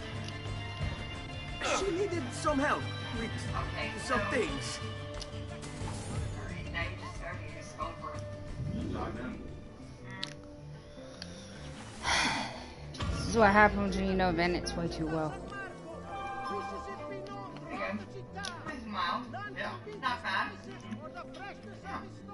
So these Avengers movies, they're really unprecedented in that there's these $300 million+ budgets, dozens of A-listers in the cast, but then they'll shoot in places like the rural goddamn white Scottish walls. Highlands or these small towns in southwest Ohio. What do you do to pass the time? Like, do you hit up local karaoke joints or the wing spots or anything like that? Well, in Atlanta, certainly try to hit up as many wing spots That's as the place to possible. do it. Oh yeah, for sure. Definitely got to hit up T-Max. I think it was a bad idea starting over. When we were in Scotland, obviously we were hitting bars and It was a very bad idea. bars and you know people got kind of crazy. Didn't find any wings though. What's that all about? I don't know. The food in Scotland's a little... That's not true. That's not true. I don't know. Like, are you talking about like what is it? Haggis? Yeah. I've had vegan haggis before, which was foul enough. I'm like, I don't know when you like actually put innards into the mix. Like, I could not go together. Yeah, I don't think you need to go too deep into that world. I don't know how to pickpocket yet. I don't know how to blend yet. Oh, sweet. Ugh. I can't jump and grab while hanging on a ledge. I'm such a wimp. Oh my god. Yep. It's got a little kick, but not too There's bad. so much shit that I don't know how to do yet. So when you were cast to play What are the Princess Mindy in the buttons? SpongeBob It's SquarePants movie, one thing that director Steven Hillenburg boasted about was your love of cartoons. What was a bigger on-set trailer guilty pleasure for you, Ren and Stimpy or the Jerry Springer Show? Oh gosh, I feel like those two are just like a perfect marriage, you know? Yeah. They're like, they're sort of immatched. Play off each other well? Yeah, I'd say Jerry Springer. I don't feel guilty about watching Ren and Stimpy, but Jerry Springer you just do. Yeah, do you think that shows like Jerry Springer are staged or legit? Like, I feel like an actress That of was her a caliber pain in would the be able to ass. see a phony performance. I feel like it's kind That of, I feel like whole it's pretty side right there was a right? pain in I think the so too, ass. Because, like, people always say it's phony, Oh. And I'm like, well, how does that guy with Chris and Tabs, like, act so well? I know, It has to be like that guy deserves, like, definitely a SAG award. I would say maybe not an Oscar, but like 40 SAG award. Yeah. I feel like even if the story's like a little bit off, something's rotten in the state of Denmark. You know what I mean? If something's a little rotten. How you feeling? I'm good. You're good? Yeah, I'd say it's like Christmas in my mouth. It's a little like, it's like explosive cheer in there. Yeah, yeah. For better or worse. Oh god, the relatives are fighting right now. Oh no. Woo! What's this one? This is the Patio's Potion. I think that's the ship that I had to... There's just no... Fuck yes, it is the fucking ship. That is the ship. Are you serious? Yeah. Weird. It's a weird one. This... Oh. So from your vegan banana chocolate chip muffins, your frittata recipe, the Chef Scarlet I'm done with mythology life. is bigger than just the kitchen. Which movie set In has their whole better fucking food, time. Chef, or he's just not No. good? Because I think most people would think the former, but I've read that Drew Barrymore had that like chocolate fountain. I forgot about that. And the taco party all the time. Yeah, that was awesome. I had like Roy try cooking for me on Chef. Like that was basically the best. Most entertaining. Pasta I'd ever had in my life. And then like Fabro did it, and he did a pretty good job too. And I was like, oh, you're like an actor eating carbs for my job. Like this is really working for me. Drew prides herself on providing the most sick catering, like full chocolate fountain, like raw bar. It was like they were definitely bringing it. Flower films. They know how to feed people. Well, speaking of eating carbs for work, are you ready to move on, Scarlett? Yeah, I'm good. Okay. Still hanging in there.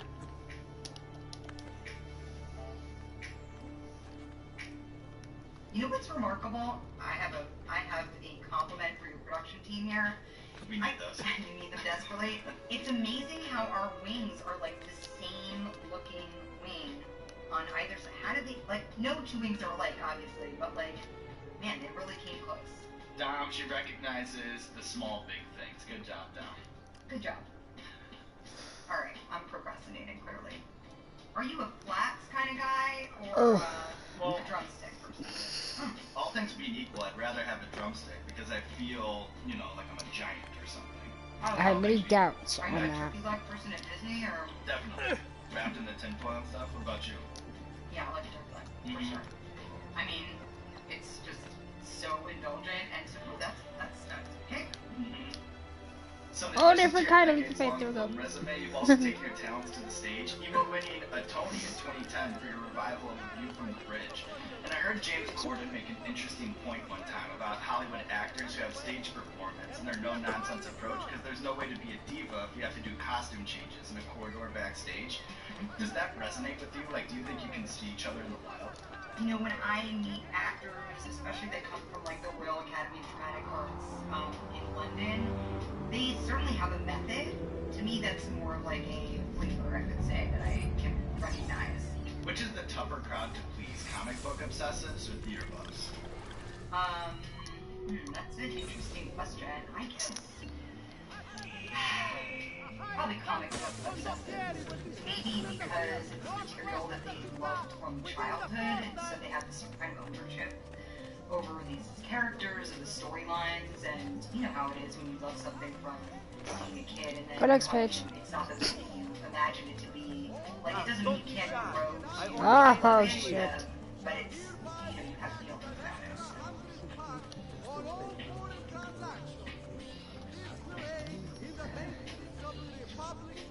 This sound is just so awful. I'm so sorry.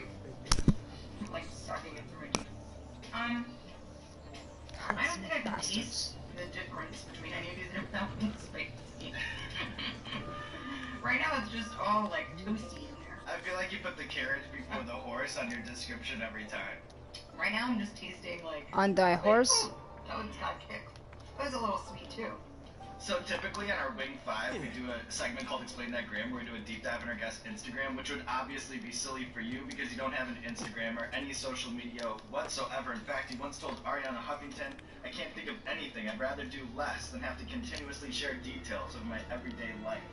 Are you peripherally aware of what's going on the internet, or do you think maybe you've put up a wall that separates you completely from the world of memes and YouTube? I exist online sometimes, I guess. I start to like, Damn it. feels like kind of, yeah, memes and stuff like that. He's here! Say your prayers, criminale! The Avengers will include me in on stuff though, too. Have you ever heard of the Avengers Inspired? Infinity War's the most ambitious crossover event in history. Have you ever heard of that? Damn, I haven't learned that either. What is it? Want a crash course? Yeah. So, it's a response to that Marvel statement, right? So, Infinity War is the most ambitious crossover event. That's why you gotta keep going forward, don't go back. Internet making counterpoints to that. Okay. So I want to show you a few examples, and I'm just curious. Alright, now I'm gonna be like a babe in I know. like I don't even know what you're about to show right now. Here. I'm so like I'm gonna be your game shaman. Okay, alright. So here's an example. Marvel might say, Infinity War is the most ambitious crossover event in history. And then somebody on the internet, right, would say, me, Space Jam. Yeah. It's like a counter to that. Oh yeah, I got it. I understand the theme. Actually, that's a good point. I mean, Space Jam's like, that was basically everything. remember, like, it was, Who Framed Roger Rabbit? Remember that? Yeah, Remember that classic. whole Toontown ending? Classic. That was a great also, crossover. like, it was huge. I'm not looking forward to this. Stop. Because this is where the prison. This is the prison.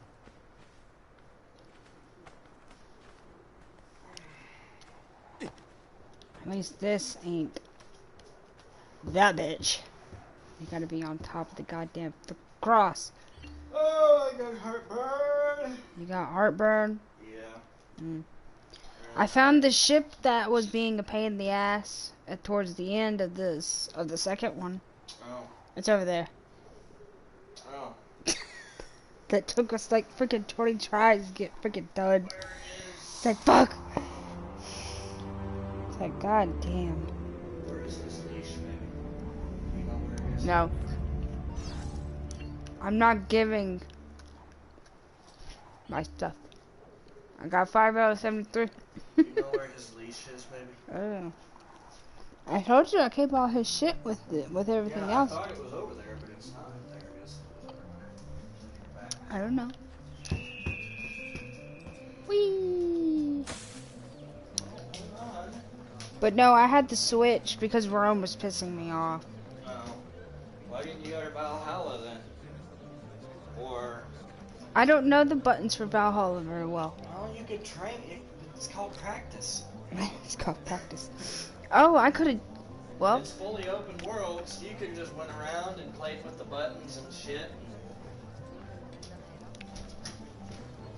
I could've gone to prototype and pissed myself off. So you could actually... You have a dodge roll, too. You just have I could've gone to prototype. Huh? I could've gone to prototype. Yeah, prototype probably ought to raise like... If I want a good range, let's go to prototype.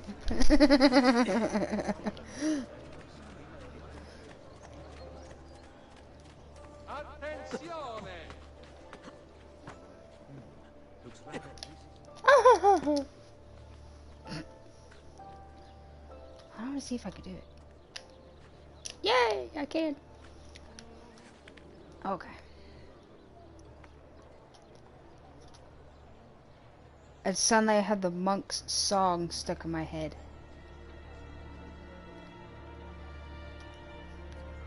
Alright, who's dying today?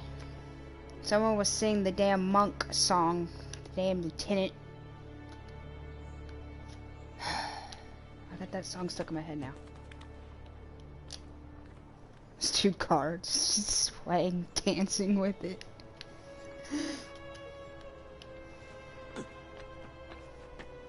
Spoiler alerts for the end of the second one. Spoilers.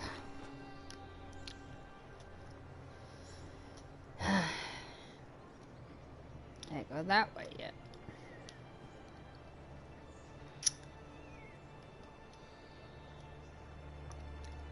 Can't remember what's all that way. I know a tomb is over that way.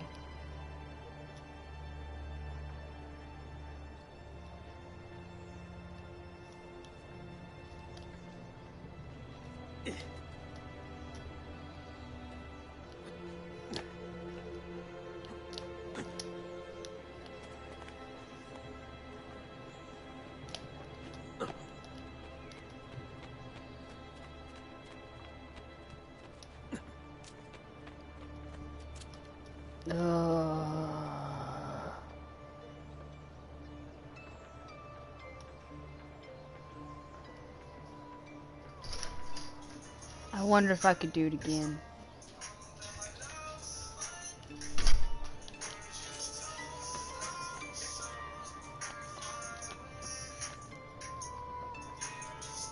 I just gotta remember where it took me when I did the challenge.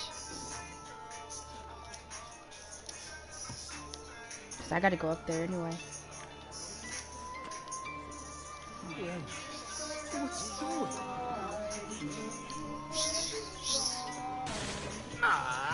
Shit! Fuck.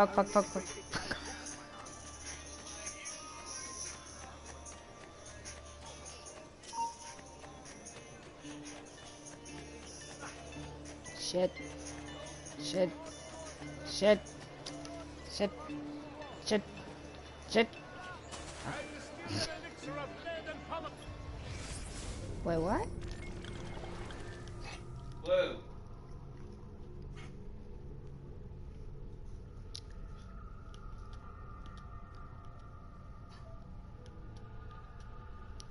I'm not allowed to get the codex pages yet. Like, that Just opened the yet. world, like, Toonland, and they were all there. Yeah.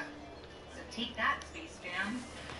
How about this? I said Space Jams like it's a lot of them.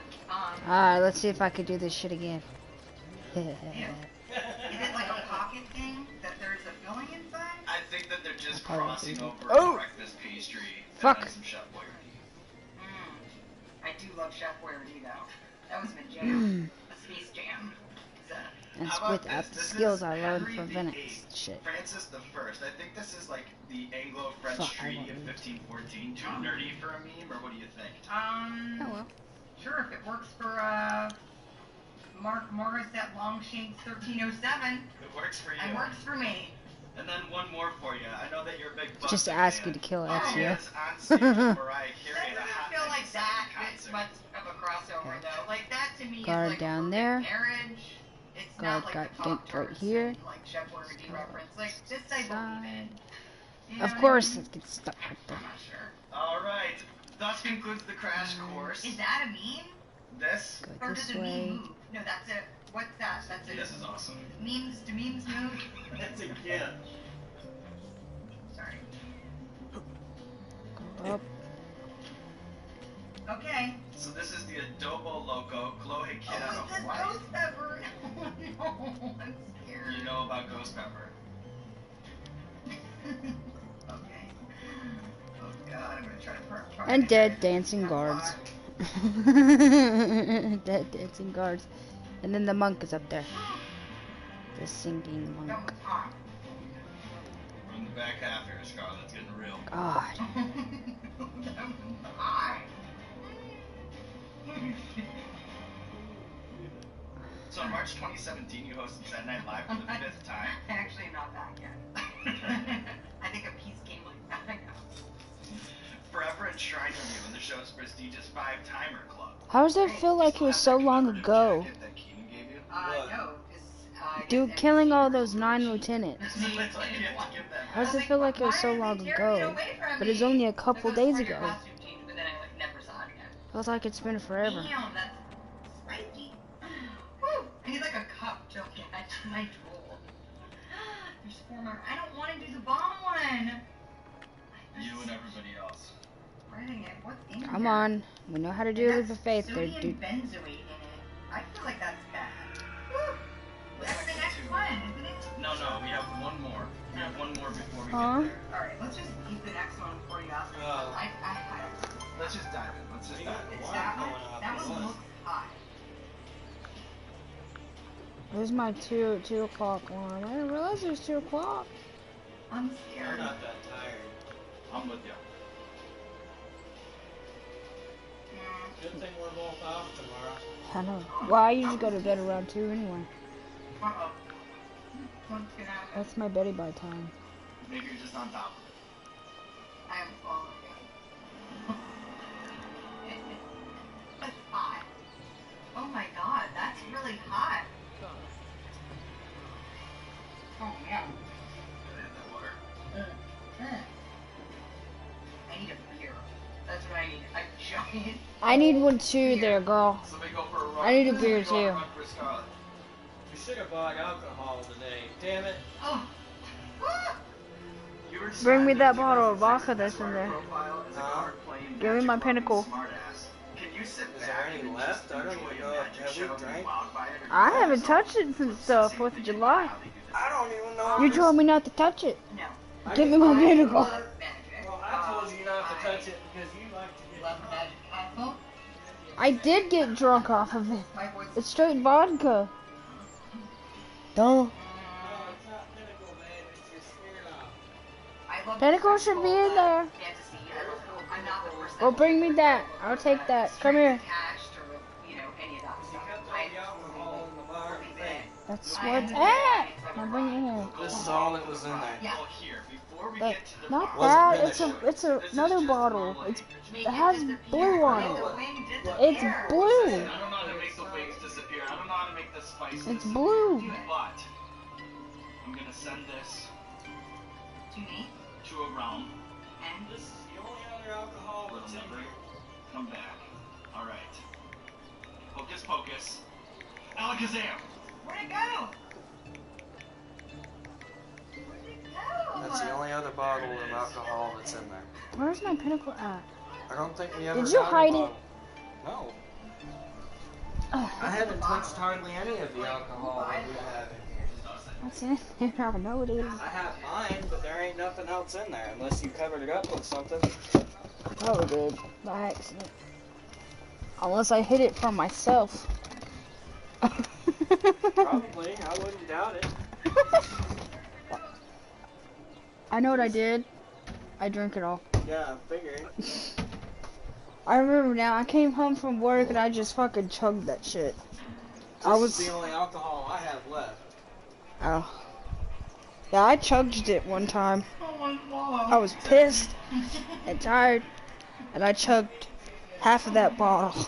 The entire half of that bottle. Oh, it's bad. I went to work next day. Oh, it's so bad. It's really bad. You're telling me. You're telling me. So starting to film like Avengers, you end up doing press all over the globe. How, if at all, is entertainment news different overseas than here?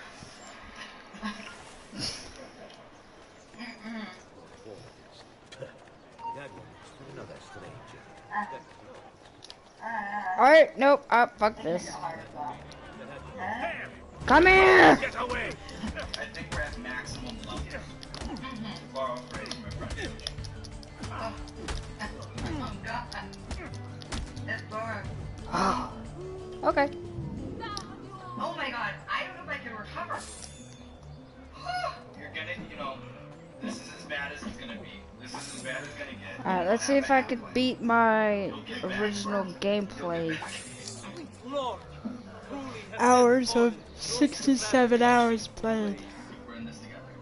Let's see. Hold on. I gotta remember how I got up there. Cause I died like 3 times once. Trying to get up that goddamn tower. I hate this area so fucking badly. Oh, my God. It's like, it's round 2. For about 100. I gotta walk. Take a lap, Scarlet. We've had plenty of laps. Plenty of laps. What now? Is there anything else to eat? Is there bread? I need to go ride the giant bat. What is there? That's what Ezio called it. It's like, looks like a giant bat. It's like, I think I know how to make man fly. We have some bread. Shit! I can't do it. I can't do it yet. Oh, crap.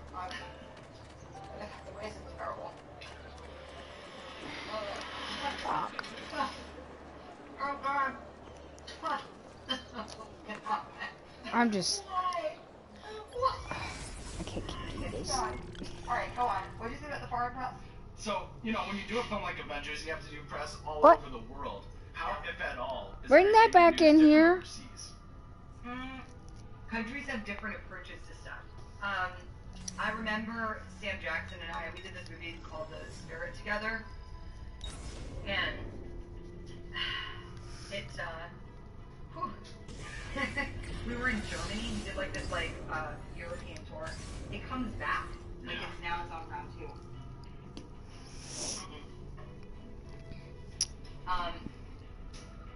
Oh God. I don't know if that's gonna make it better or worse. What do you think? Well, you know, we're trying some stuff out. Just You know, we bouncing have around. rice, like, you know, how much worse can it get?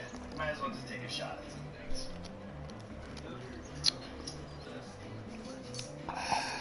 You're okay. Well, at least Wait a minute.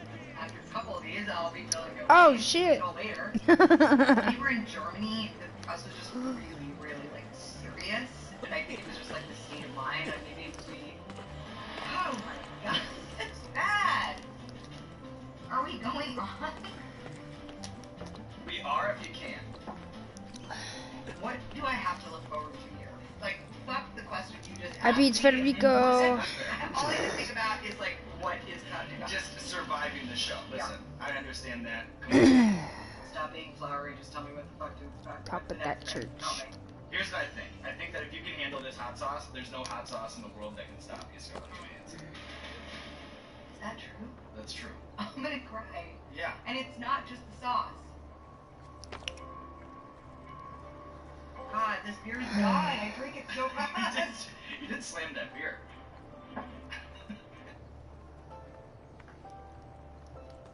Sauce. God, this beer is gone. I drink it so fast. You did slam that beer. Got another one on deck. I think Dom might have tapped. I think Dom might have tapped a keg. Okay. Okay.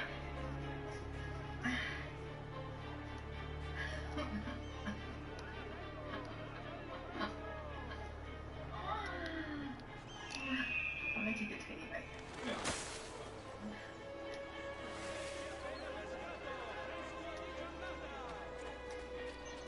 That was right. It qualifies. Like, at this point, I may also be chewing my gum. I'm not sure. So your career, it's so vast, there's no way to cover it all, just over 10 wings. Let me just hit you with some Lucy's while you choke down the Hellfire Fear This. Which music video is more fun to shoot? Bob Dylan's When the Deal Goes Down or Justin Timberlake's What Goes Around Comes Around? I'd probably say the Bob Dylan video because one of my really good best friends shot it, so I'd say that. Outside of your Marvel work, what's the Scarlett Johansson film that you think has the most intense cult following? I would probably say Lost in Translation, or oddly Lucy. I've had like so many random different types of people from all walks of life tell me that they love that movie, including Meryl Streep at the Oscars. I tried. I was like, what? Like, she turned, like, oh my god, it's you. I was like, hi, it's you. And she was like, I might end up killing it, again. Yours, and I was like, what? He's going to die. He's going to die a third time. Oh my god. Okay. Alright. Not the one I would have, I don't know. I would have blamed it on the smeared off. I still don't know what that movie is about, but she does. Which Scarlett Johansson movie is more underrated? Home Alone 3 or Eight-Legged Freaks? Eight-Legged Freaks. Now I keep thinking I gotta go get some viewpoints. No, not anymore. I got all them bitches. That's niche contracts. No, I can't. I really can't. Ah. I'm sweating right now just watching this. I'm trying really hard to pay attention to what you're saying, but I can't focus. Hey, what's going on, everybody? From First Week Beast, I'm Sean Evans, and you're watching Hotwood. You're watching Hotwood. It's the show with hot questions and even hotter wings. I love this one, by the way. Gordon Ramsay is awesome. You're watching Hotwood. There! Don't let them... I see. God, I missed that. It's not in Brotherhood, because I... Goddamn cannonballs.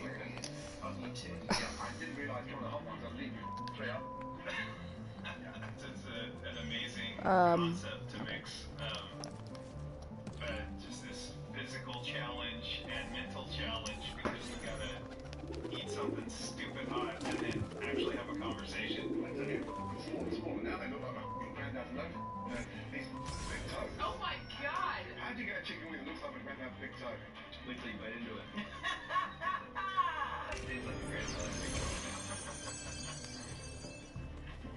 Oh yeah. That's the one people always struggle with. It's like the third to the top. I've done the Hot Wings challenge. Not a fan. And you're never one to mince words. Everyone feels pain, right? Like nobody wants a freaking hot food. Hot food. We're gonna eat the wings. We're gonna eat the wings. Do you have any thoughts on this? Which is a sushi croissant. That we also have sushi donuts. I tried that. I love Japanese food. It's crap. And to have a sushi donut. We go smoking. Do I come out of the Yeah, bottle. Oh, boy. Does that work? That's that burn your ass so bad. I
feel like He's so cute. He's so adorable. I just want to pinch his cheeks. there's a lot of people that are like, you know, why play Guitar Hero when you could play real guitar? But then, you know, Chris I've said that. as long as you develop a love for music any way that you develop it, and you take it to, you know, the real world, I feel like it's, you know, I feel like it's the same. Are there any of them? I agree. It's Moruga blood orange scorpion pepper sauce. I just started salivating. I love when they add sound effects too. It's just so perfect. Now you get it. Now you understand. He seems like a fun guy. You see their true personality when they're in pain. Once again, I'm gonna bust up the laptop because we got more pictures to look at. Because whenever you take pictures with animals, the internet goes crazy. All of them are so cute. It's a totally different format and just fun. Not a stuffy interview like I'm sure they have every day, all day long. Yeah, that's my little guy. Oh, I want a French bulldog. This last thing, use Blair's Mega Death Sauce with Liquid Rage. Liquid Rage. Rage. Nice. All together, we'll see how this. I just can't get over this host just eating it, and he's fine. He's like not even affected by it. We dabbed the last wing. That's sort of a tradition around here. Post yours. Where's he going? Oh, okay. Really just like. The fact that it's dark looks like that's pretty rad that people are down for trying it out. Not the bashful type, is he? Black is not a monolithic experience. There's so many different ways that you can represent yourself and still go out in black.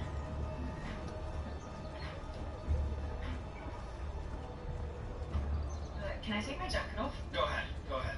Oh my god. Never eaten anything so spicy in my life. Money! Mamma mia, go! Money! Denaro! Easy way! Hey, what's going on, everybody? First we feast, I'm Sean Evans, and you're watching Hot Ones. It's the show with hot questions and even hotter wings. And today we open up season 11 with Margot Robbie. She has a pair of Academy Award nominations, a list of highlights, and includes multiple Wall Street I, Tonya, Bombshell, Suicide Squad, among many, many others. Her latest film, Birds of Prey, is set to theaters on February 7th. Margot Robbie, welcome to the show. Thanks for having me. What's your headspace like going into this? I'm so scared. I have the palate of a 4-year-old and grew up eating mashed potato.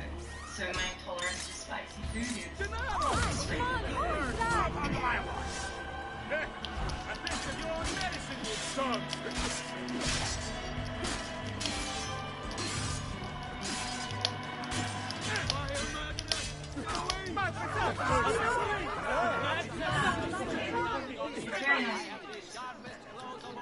I think it's only fair I meet you halfway. I just like I don't give a fucking.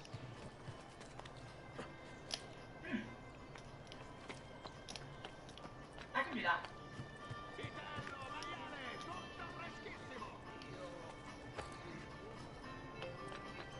I find that very spicy, actually. I'm not kidding, I find that spicy. Well, we're in for it today. So in the last Suicide Squad movie, I understand that you had to learn how to hold your breath underwater for 5 minutes. Did you have to learn how to do anything similarly daunting for this role in Birds of Prey? I spent a lot of the movie on roller skates. We actually have a big scene on a moving carousel, and then I'm behind a car, and like, it's just really hard to do all that on things. So that was very challenging. But yeah, no, the holding my breath thing, that's like a fun party trick now. It's just a nice thing to be able to say, like, hey, I can hold my breath for 5 minutes. Does like a freediver teach you Wait, how to do whoa. You would be able to do it too if you sat with him. Yeah, if you like sat with him, he would just. Oh, I still got Templars. You know, Templar how layers. to take a big breath and expand your diaphragm and all that kind of stuff. Really, the most important thing he teaches you is what happens when your body's one deprived more. of oxygen. And then once you know, it's not that scary when it starts happening. So it's like, so you'll have convulsions when you start getting to this point. And then you've got another like 30, 40 seconds after that. So just ride out the convulsions. Got one more, They'll get damn. worse. And then like this will happen. And then like when you come up, you've got to purge your body of carbon monoxide. And some people might pass out like this and look like this, but you'll be fine. So once you know all that, when you're like underwater and you're, 3.5 minutes or something, and you I start did having press that convulsions, button. you're like, okay, I'm gonna ride this out for another minute. Like, it's just nice to know. Look like anyone I've ever seen. Oh, that's yummy. Not a very good It's spicy. I definitely. Oh, yeah, that's definitely spicy. Yeah, we're getting towards like the threshold of what I've ever eaten before. I was actually just in Sri Lanka, and so I feel like I did broaden my horizons as far as spice and curries, but This is a real that's crash really hot. course. Yeah, and we're on number 2. I'm scared. So as someone with over 100,000 unread work emails, I find it very impressive that you're able to wear multiple hats as not only the lead star, but also a producer on films like I, Tonya and Birds of Prey. What's a more nerve-wracking part of the filmmaking experience for a producer? Is it getting talent on board or watching the first week box office numbers roll? Can I start drinking water now? Of course. No time limit on that. My lips are burning already. The most nerve-wracking, probably box office, because at that point you can't do anything anymore. You kind of like, I mean, you can kind of pivot your marketing strategy a little bit, but really, there's not a lot you can do. You just hope that people like it, and you and so many people have spent so much time on something that you just want people to like it or even see it. Ugh. Lied to me. Hotter again. Has anyone ever been this pathetic at number 3? You know, I mean, I can tell that you have a sensitive palate, Margot. But it's not just my mouth, it's my lips that are like, But I think that the measure of it all is like, can you keep it going? Yeah. You know? That's really what it is. Why are you here? As weak as I am with spice tolerance, I am strong and competitive and determination. So, it's okay, and I'm going to save the milk till later, till like I'm really desperate. Strategic. Not too much strategy. So before your career in film, I know that you worked as a sandwich artist at Subway. I did. What do you think was one of the more bizarre sandwiches that you ever made from behind the counter? Probably the ones I make for myself. Well, the New York Times, I got Guy Fieri's restaurant in Times Square. Why is one of the few things on your menu that can be eaten without? It lies. It should have been right there. It could have been over here somewhere. Oh, I see. I made for myself because I wanted to try every different variation. I think I was really good at it though.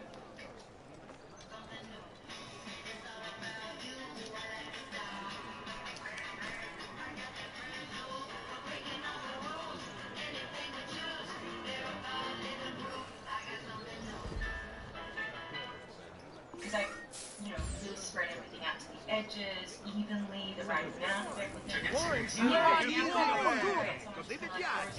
Right in the middle. Puts a ton of sauce there, but it kills me. Like, I actually don't know about it. I'm upset. Do you share Harley Quinn's obsession with egg sandwiches? I'm allergic to chicken egg whites. So,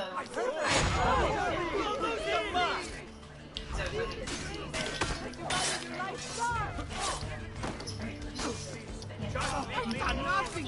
Stop! Mercy! Is it true that you once crushed 4 pounds of pasta to win a Golden Ace eating competition? Yes, I won in an hour. That was good. It's very impressive. The time frame, that made it more difficult.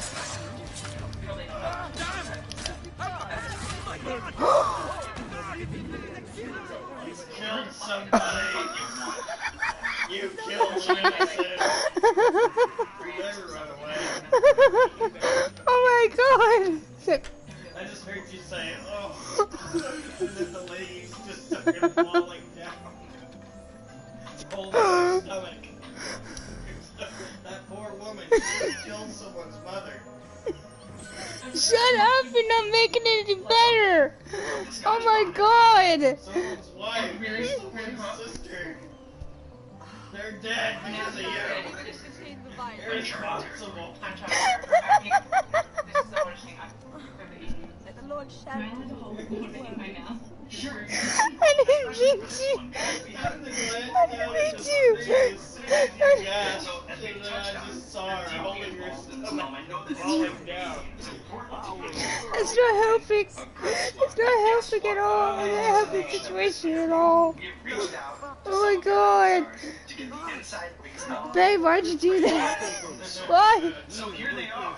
The bird. Why'd you do that? And up first, we have Journey Smollett Bell with a question for Margot. Margot, for me, the most challenging thing about shooting birds of prey and playing Black Canary was That's not funny. those kicked What? That is not funny. Don't do that again. Don't do that again. I thought it was hilarious. Because you're always telling me about killing innocents No, by it's accident. I can barely concentrate. The most challenging part of playing Just sometimes my buttons don't keep up with me and they overdo it. really hard. I mean, we had to... This week I'm almost guilty. Alright, up next, we have Mary Elizabeth Winstead. She has a question for you. So I've heard We have a glitch. kind of obsessed with tattoos. So out of all of Harley's many tattoos, Glitch. do you have a favorite, and why haven't you given me a tattoo yet? That's a very good question. I actually do have a favorite tattoo. So wow. You don't see it in this movie because where the costumes lie, but in Suicide Squad 1 you can probably see like a peek of it, but on her right hip she has a dolphin jumping over a rainbow, and I love that tattoo because I thought that Harley Quinzel getting a tattoo seemed super rebellious, and she had no idea obviously what the black lead, and at like 15 she probably thought like the most rebellious, hardcore, but cool tattoo was this dolphin jumping over a rainbow right there on the hip because that kind of sexy, and that just seemed like something that 15-year-old Harley Quinzel would do. So that was always my favorite because it felt like there was a bit of history with it. Alright, we have one more for you. Ella J. Hey Margot, one of my favorite things about Cassandra Cain was decorating her cast. So I have a question for you. If you were Harley, what would you draw on her cast? Oh! I would. What number are we up to, by the way? We're almost halfway. Next Okay. week we're at the halfway mark. Okay. I would probably. I mean, if I was Harley and I was drawing on Cassandra Cain's cast, I'd probably write a whole bunch of rude words and probably draw a bunch of dicks or something inappropriate from the child's cast because Harley's not always very appropriate. All right, Margot, I know. Break some.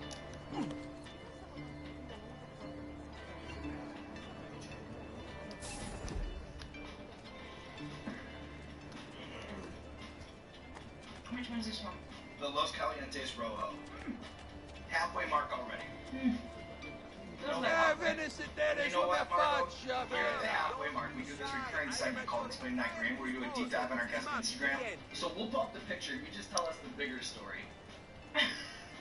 That's me right now. I'm trying to get you wins. Do you remember the internal dialogue here? It looks like you're suffering. I mean, I'm guessing the Rangers weren't doing well at that particular point in time. I'm guessing the other team probably just scored or got past us. And you played right wing for like an amateur hockey team when you moved to the I US, did, right? yeah. I didn't know how to ice skate at that point because there's no ice in Australia. So, I mean there is, but there wasn't where I grew up, and I always wanted to play ice hockey because I loved the Mighty Ducks when I was little, and I couldn't go play ice hockey because it was like an hour away and it was on Saturdays. My mom worked on Saturdays, and so I played field hockey at school, and then when I got to America I was like, I'm in America, I can play ice hockey now. So I was good at the hockey but not so good at the skating. Like I could go fast but I didn't know how to stop, so I'd either just like hit someone or fall over, smash into the wall.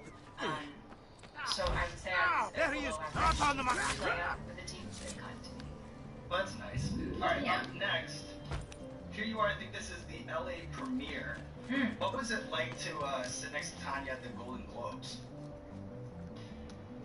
It was really fun, and she was obviously so excited to be there, and I was excited to be there, but she just was not afraid to go up to anyone at all, whereas I was like, oh gosh, there's someone, they're amazing, I don't want to bother them. She'd be like, I'm going to go say hi to Tom Hanks, and I was like, no. And What a lovely smile. What was that for? Everyone loved it. Everyone was really excited that she was there. And then finally, many roads on Hot Ones seem to lead back to going to Glastonbury with Cara Delevingne. Do you think that Wellington boots are an underrated fashion statement? You deserve a break after They are. You know what? I think I've Kate dropped Moss something really down like the front of made my it a dress. fashion statement. I dropped it. She years ago wore them with like little shorts at Glastonbury, and I think everyone was just like, that's the coolest thing I've ever seen. Also, it's super muddy at Glastonbury. But yes, I would say definitely a fashion statement at Glastonbury. Pragmatic and stylish, very ready to move on here. Hot Thai green in the 6th spot. I'm actually amazed I've made it this far. Besides the I am so bad. You're doing great.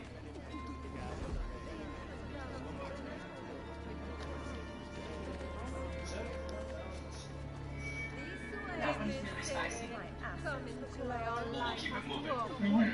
So I'm interested in your relationship, your unique relationship with social media. From the point of view of a businesswoman in Hollywood, how much stock do you give to the internet's ability to swing the success of a film one way or the other? I mean, these days it's huge, and it's kind of, I mean, closely monitored by people put together a marketing campaign and strategy. Of course, it's great to hear what critics think about your film, but it's also really great to hear what, audiences. That's what makes the movie cool. So it's good, and Is this what happens while I leave? After I leave? What the fuck?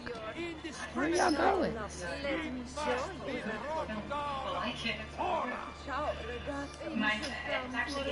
We're going in circles.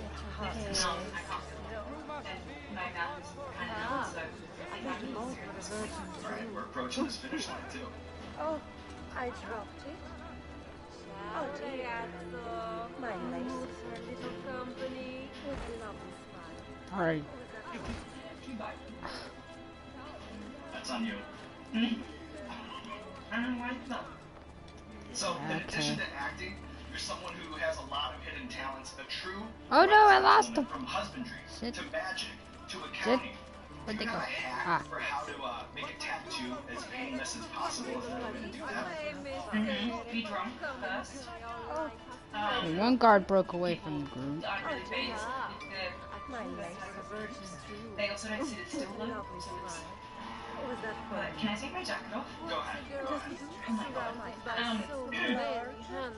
I've never eaten anything so spicy in my life. So, that would be my tip. Just, be drunk before bed. Actually, I think they say when you're at a tattoo shop, Bring me your sick and wounded. I think it's I shouldn't have said that. It's the Wingstar. It's the Wingstar. In the lead up to the bigger role in Focus, what's the most fascinating thing you learned from the general view of Apollo Robbins about the art of pickpocketing? So Apollo Robbins taught me how to be a pickpocket. But he taught me a little too well. And then we got to set and we'd do the scene and then like, well, you were meant to steal the watch. And I was like, I didn't. And they're like, but we didn't see it happen. And I was like, yeah, well, that's the point. That's what they told me. And so then we had to kind of pivot the strategy so that we could actually see the pickpocket. But the interesting thing was just like what the brain actually blocks out. Like if you could touch someone, oh my god, in a particular place. He said it's like having a spotlight. You can make someone's brain only see shining a spotlight on it. You can do anything else. Why is you haven't gone back to another faction? And channel it Could you help me out? into this next ring. To bomb beyond insane. I've dropped something down the front of my dress. Ciao, ragazzo. Down the front. Huh? Hello. Oh my god.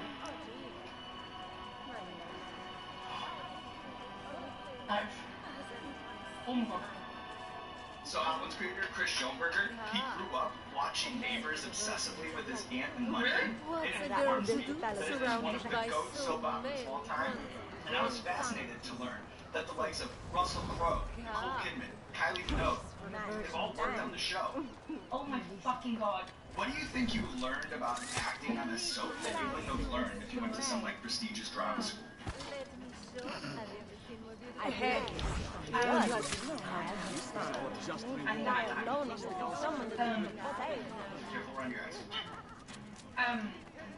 It's so spicy. Holy shit. Like, I don't know how I can get more spicy than that. Oh my god. You have to be word perfect. And there's they're switching as you act, so if you don't hit your mark or be word perfect, and they're shooting it so quickly that there's really like no time to mess up, and so you just learn an incredible discipline, and you can work really, really fast, and just really conscious of everyone else's jobs. Dom, come on in. Does that help? Yeah. Ooh. What is the exit process on something like that? Like, do you have to give them a certain amount of heads up so they can bring off your character? Sweet wine and flesh that's sweeter still. What a pleasant surprise. Get a kiss for a lady. You know how to treat a lady. I was moving to America, and then I asked if they'd kill me off in a really like big dramatic way, and they said no, because they said, well, you know, if things don't work out in America, we want you to be able to come back and play the role again. So my character also moved to America, incidentally. I guess she's still there because I haven't been back on the show. Oh my god, how are you okay? If you're out, you're out. And there's no shame in that, Margot. It's okay. I'm sorry. No, I don't want to be out. I can do one more. Alright, salute, respect, and you know what? Rather appropriately, this sauce is Not you! I swear! I have nothing to do with it!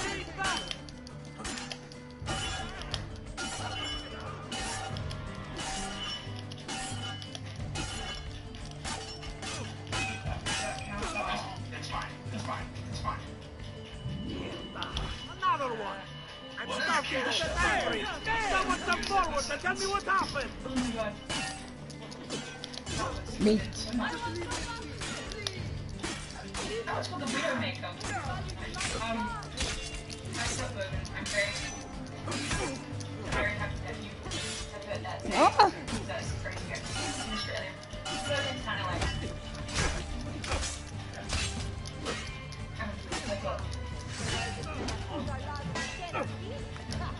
like a chat where, you know, redneck, I guess would be the American, I don't know, but I'm very if you like me when I was younger, let upwards out and then thinking that way, so I was spoken.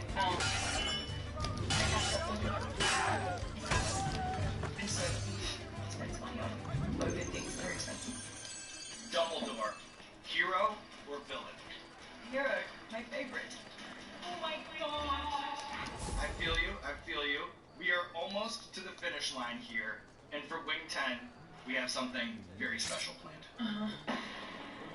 We've got the finest dancers in the distretto. Say, you want to know anything looking for me? Spend an hour Here you'll we are at never Wing 10, forget. it's the season 11 premiere, and we had to do it big. So we have all the birds in the building. So let's welcome to the table Ella J. Ross, Mary Elizabeth Winstead, Journey Smollett Bell, where we are going to do a very special last dance. It's tradition around here to put a little extra on the last name. You don't have to if you don't want to. Looking for a good time? I suggest against it. Yeah, this is fun. Well, you know what? That's good. That's the one. She's Korean and Filipino. She's so nice. There we go. Whoop. I'm just both from Australia. Alright. I'm like nervous excited. Is that what we do? Like, come on, let's get started. Alright. Cheers. Cheers. Thank you, ladies, for doing this with me. Fire in the hall. Appreciate it. It's the whole flock here. And when we get everyone at the table, there's only one team building exercise we know how to do. And that is the bucket of BFF questions. Guys, Please, Really man. good. I'm just a messenger. Are you serious? Take it. I'm just a messenger. Are you Take actually it. serious? Please don't hurt me. It was really good. Don't kill me, sir. Please, It's take my the bag. best thing I've ever eaten. Don't kill me, sir. 6 wings ago, it was the hottest thing I've ever eaten. Hottest thing. I'm starting to feel it. Oh! It's pretty good. She's still eating. It says. Oh, that's really good. Sorry. I did feel a lot on it. Wow. It went up to my nose. I'm starting to feel it. It says, which song of the Birds of Prey soundtrack best describes my mood at the rap party? I mean, there's the Diamonds remix, Explosion Cat, Jokes on You, Steve, New. I think this song best describes. How are you? He's done this 200 times. Bang, I didn't have taste left in it. As it's getting hot in here, so now there's nothing left to do but blast the AC, shut off the cameras, and get Margot to an ice bath. But before we do that, let's roll out the red carpet. This camera, this camera, this camera. Let the people know what you have going on in your We have a film coming out. We have a film coming out. Birds of Prey and the Fantabulous Emancipation of One Harley Quinn. An eyeball.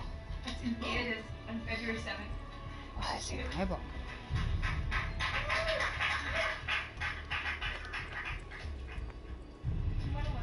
This one sucks. That's a revelation. That fixed it. Like that's way better than milk. You should have had that. This one's better than it's better than Skittles. So. Oh yeah, I think you guys might be onto something.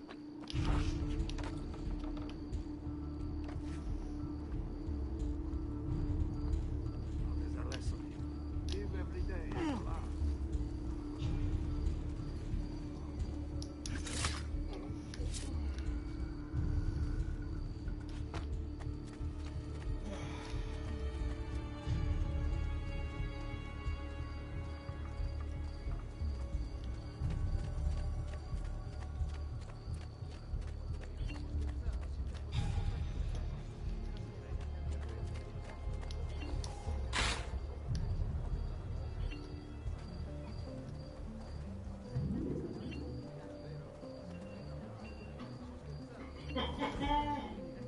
Who puts that?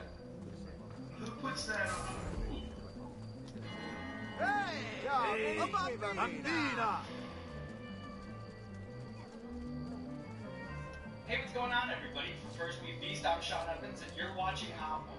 It's the show with hot questions, even hot Yeah. ones. A little time, Today a we're little joined coin. by Undertaker I've got Galloway. to He's a on seven-time that world end. heavyweight champion, As you one of the greatest gentlemen professional found the wrestlers of best all ladies time. in all His of five-part this docuseries, The Last Ride, is currently airing on WWE Network, and on November 22nd, he'll be giving his final farewell at Survivor Series. On that The same end. event where he made his debut more than 30 years ago. Taker, welcome to the show. We've got the Shalom, man. How you doing, brother? Bella ragazza, che sopa! How do you like your food? Do you like it spicy?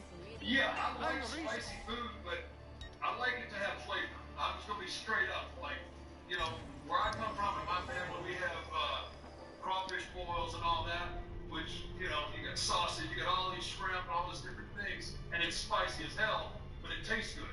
If it's got flavor and it tastes good, that's one thing, but just drinking liquid kerosene, I'm not, yeah, we'll see how this goes.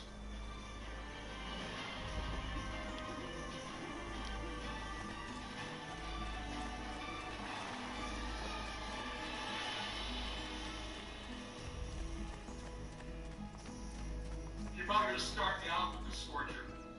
No, we're not playing that game with you.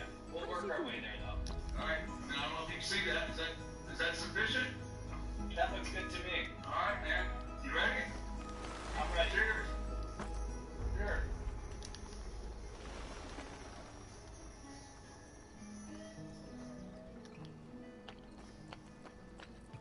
That's actually pretty good.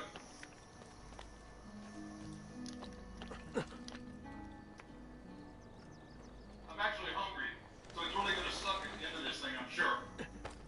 So as someone who didn't break character for 3 decades, it's been really interesting to watch you pull back the curtain for the first time in your WWE docuseries and now in this recent run of interviews.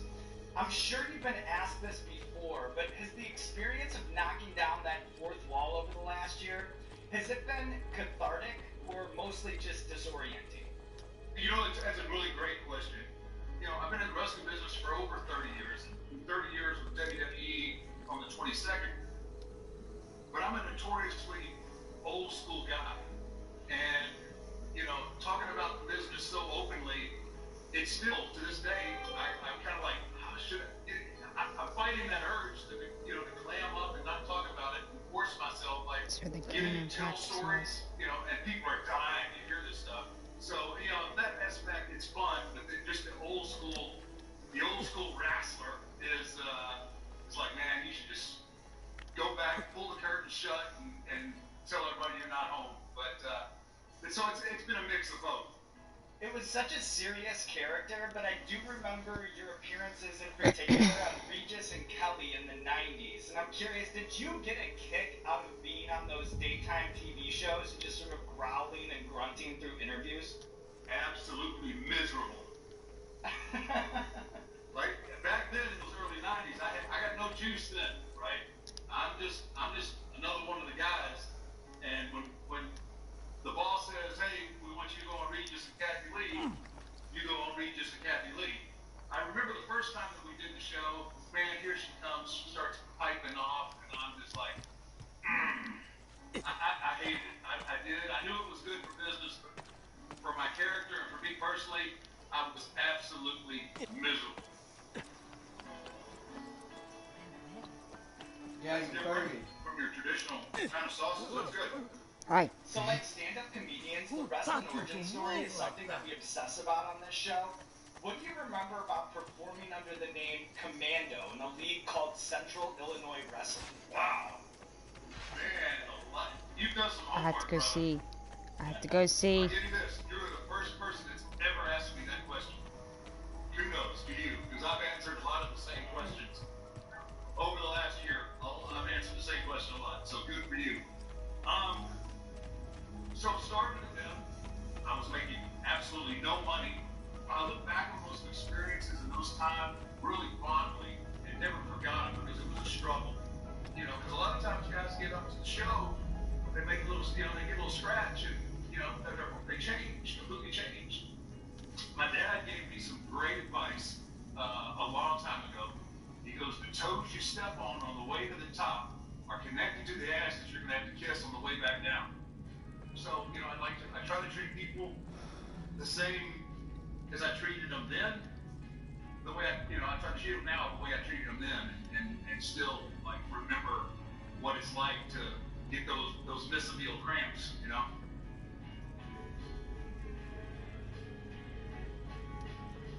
That's got a little kick a little faster.